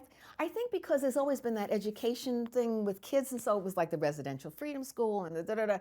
And so I said, we need to really bulk up the children's section. It became one of the best sellers within the bookstore. We had the best children's book section. And I subsequently did a thing for Howard, their journal, Howard, Journal of Negro Education, the Howard University Howard University academic journal, whatever there was called, the Chronicles of Negro Education. No, Journal of Negro Education. That's what it was. And I did a piece on racism in black kids' books because I was doing a study for their education school at Howard. And so I made it into an article, and they did that. But that became my real focus, was the children's section. And what was great is that there had been the federal government had just recently come down with ESA, and it was whatever that federal law was that if you, as a school system, wanted to continue to get federal funding for your school, you had to have representative literature that represented the community that you were in. So if you had like a large Latina population, you had to have some Latina literature. So we had all of that. We were bringing the African Writers series in. We even had Mal's Red Book, you know. We got written up in the Washington Post because 2 FBI agents came in. And of course, we knew they were FBI agents because not too many white people came into Drum and Spear at that point. And they had those funny little shoes. And they had, but anyway, so we knew who they were. They got a load of our books. And then the next thing we knew, we were written up in the Washington Post, you know, selling, you know, communist literature and revolutionary literature and stuff. So, so if only, that's right. But we had, well, not actually, but wait. So, yeah. So we had all of this, you know, Caribbean Writers series. We had the children's books. We had magazines. We had, and then literature, lots of literature, because, you know, Charlie was a poet. Charlie Cobb was a poet. And so we had lots of stuff. You could come in there and, you know, we had one, Fletcher Robinson, who was a skin doctor and dermatologist, and who would buy his Christmas presents from us. I mean, Fletcher came in for Christmas. It was like, oh, come, Fletcher, you know, just, you know, I mean, because he bought the big picture books and stuff. And then we were going to, you know, fairs. We would make more in a day sometimes at a Black Caucus fair or, than we would in a week through the traffic, yeah. And then Charlie Cobb's aunt, his mother's sister, was superintendent of English for the DC Public Schools. So when we did our first children's book with Eloise Greenfield, and I was the children's editor of the press at that point, so I moved over, and we had a Drum and Spear press, and we had 3 floors of a big brownstone, and I had gotten her piece. She had been rejected by a number. This was the first time she had been accepted. Eloise Greenfield. I thought I said her name, but anyway. But then you talked about Charlie's. Oh, okay, fine. And so Eloise Greenfield sent us a manuscript, and I loved it. And it was called it was about a little boy who learns his first 3 words, and he sticks it down. He crumbles, you know, folds it really carefully, and puts it down in his sock. And so he can't wait till he tells his mother these first 3 words that he's read. And so, you know, there are no illustrations, but it's so cute. And so he goes and he gets his first 3 words and stuff. So I read this, and I call her almost immediately, and it was at night. And I said, I didn't mean to call you so late, but I love your book. You know, we want to publish this book, and so we did. And Eloise is now foremost children's book author. She's gotten umpteen awards, and she has, I think, probably 35 titles now on major publishers. You know, we get all of these school system people coming in. And I think we did it at her house. I can't remember, but it was in DC. And I had this bright idea because it was called Bubbles, because we got this illustrator from Topper Carew's New Thing Art and Architecture Center, because there was a whole thing. It was the Black bookstore was on one side. Then there was the Center for Black Education, which was across the street, that Charlie and Cortland taught in, as did Jerigo Gusto and all these people, then Jerry Tate. But anyway, and it was, you know, we had a clinic in there in the Center for Black Education.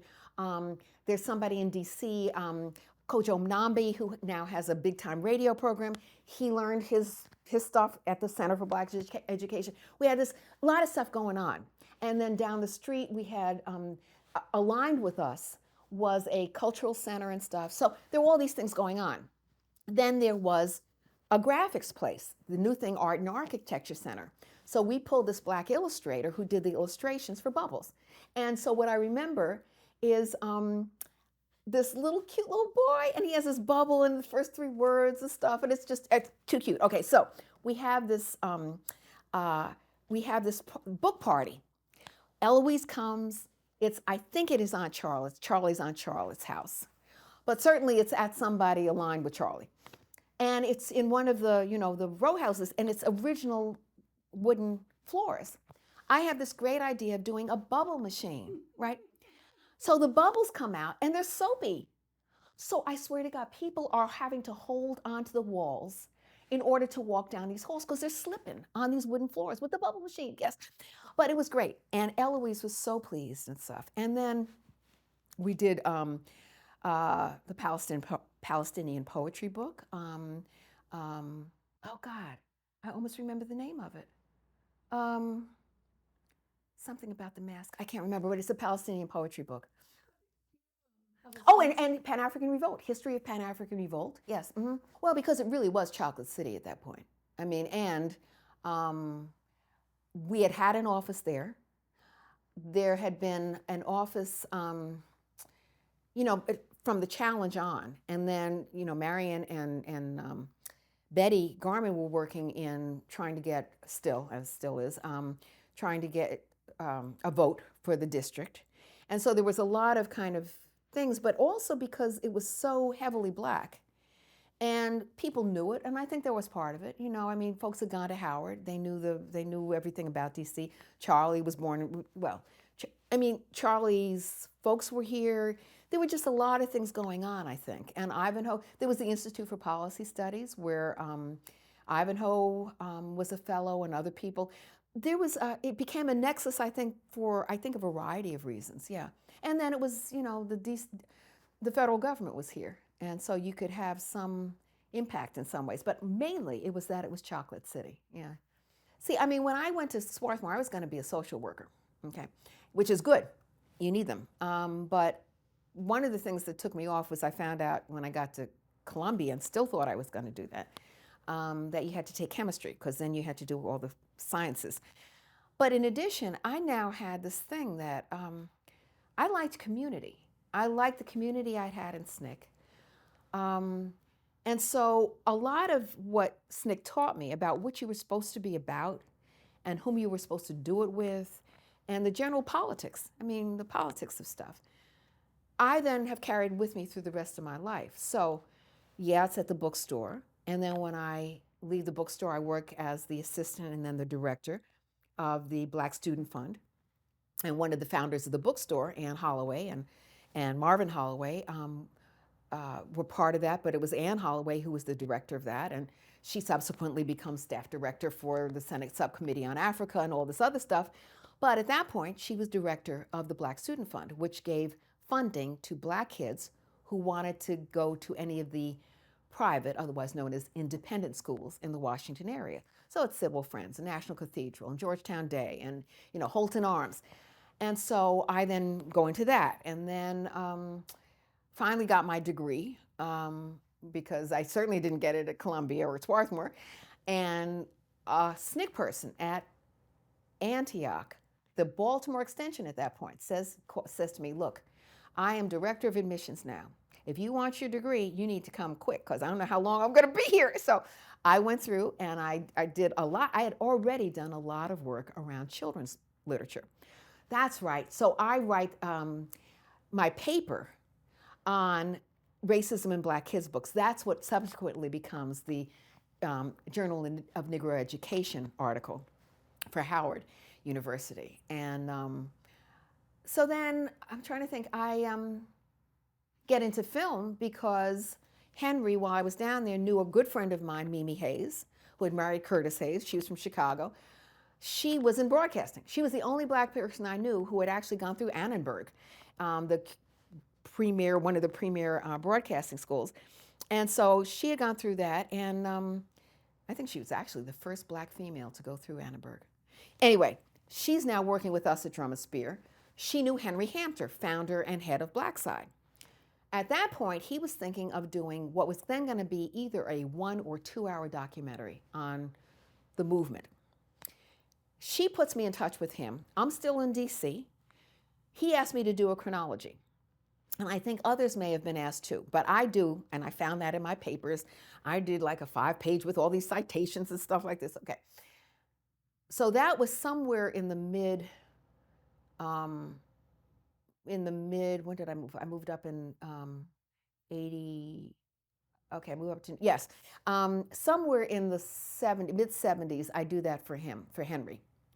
Then I moved with my new boyfriend to Boston. And so I moved with him. Henry says, oh, good. because I'm just about to get money from Capital Cities Communications. He had put in a proposal to do this 1 or 2 hour documentary. Henry had been himself on the Selma to Montgomery March, and so had been there in the position of communications director for the Congregational Church. So, and there's a photo of him, as a matter of fact, there. And so he had wanted to do something on this early movement, basically the modern civil rights movement. So he hears I'm coming up. That's why he had done the chronology with me. Here's I'm coming up. Great. You can be the associate producer on this piece. I'm about to get funding, he says, but it hasn't come in. But, we'll do something else. I can be a receptionist. Okay. So then, and Cap Cities at that point had been a funder. They had some small stations, TV stations, and wanted to do more, quote, minority programming. So this is one of their things. Henry submits a proposal, and he could really write a proposal. So I come up, I stay, we start what becomes Eyes on the Prize, except it's not known as that then, because Henry had this other wonderful title, which was America, We Loved You Madly. And he loves the play on words, and it's madly because we love you madly, because that's what Duke Ellington, the big band leader, used to say at the end of a concert. And he would throw his arms open and say, I love you madly, to the audience, right? Henry loved the play on words of madly. I hated it. And so from jump, I'm saying I hate it. Okay.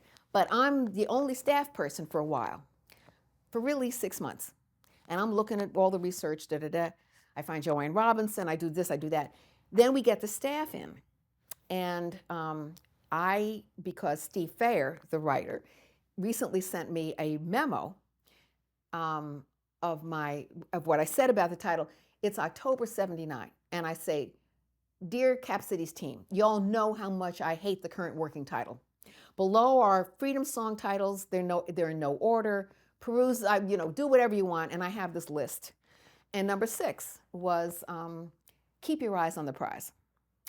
Now, up until broadcast, Steve Fair, the writer, said to me, he said, up until broadcast, I was telling Henry, you picked the wrong title.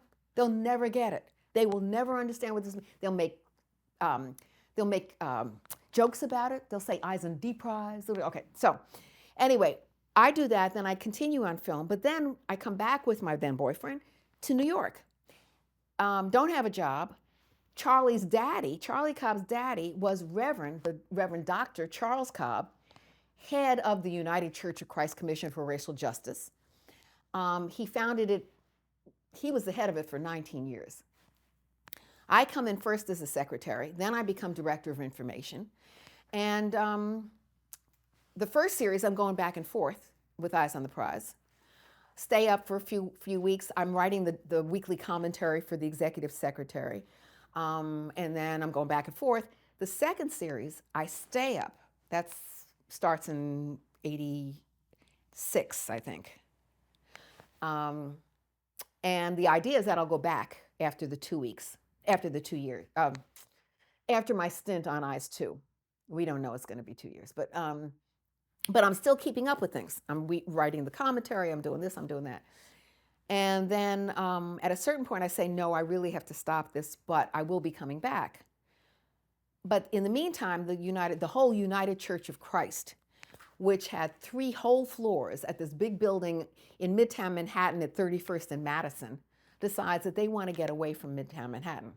As a matter of fact, they want to get out of New York. Part of that has to do with the fact that, Ben Chaffetz at that point, who is the new executive secretary, is pictured on the front page of the Daily News stopping the subways, because around the police brutality, there's real direct action going on. And so we're very involved in that. And there's some more conservative churches within the UCC around the country who figure if we can get the national church out of New York City, we'll bring it back to, more our politics.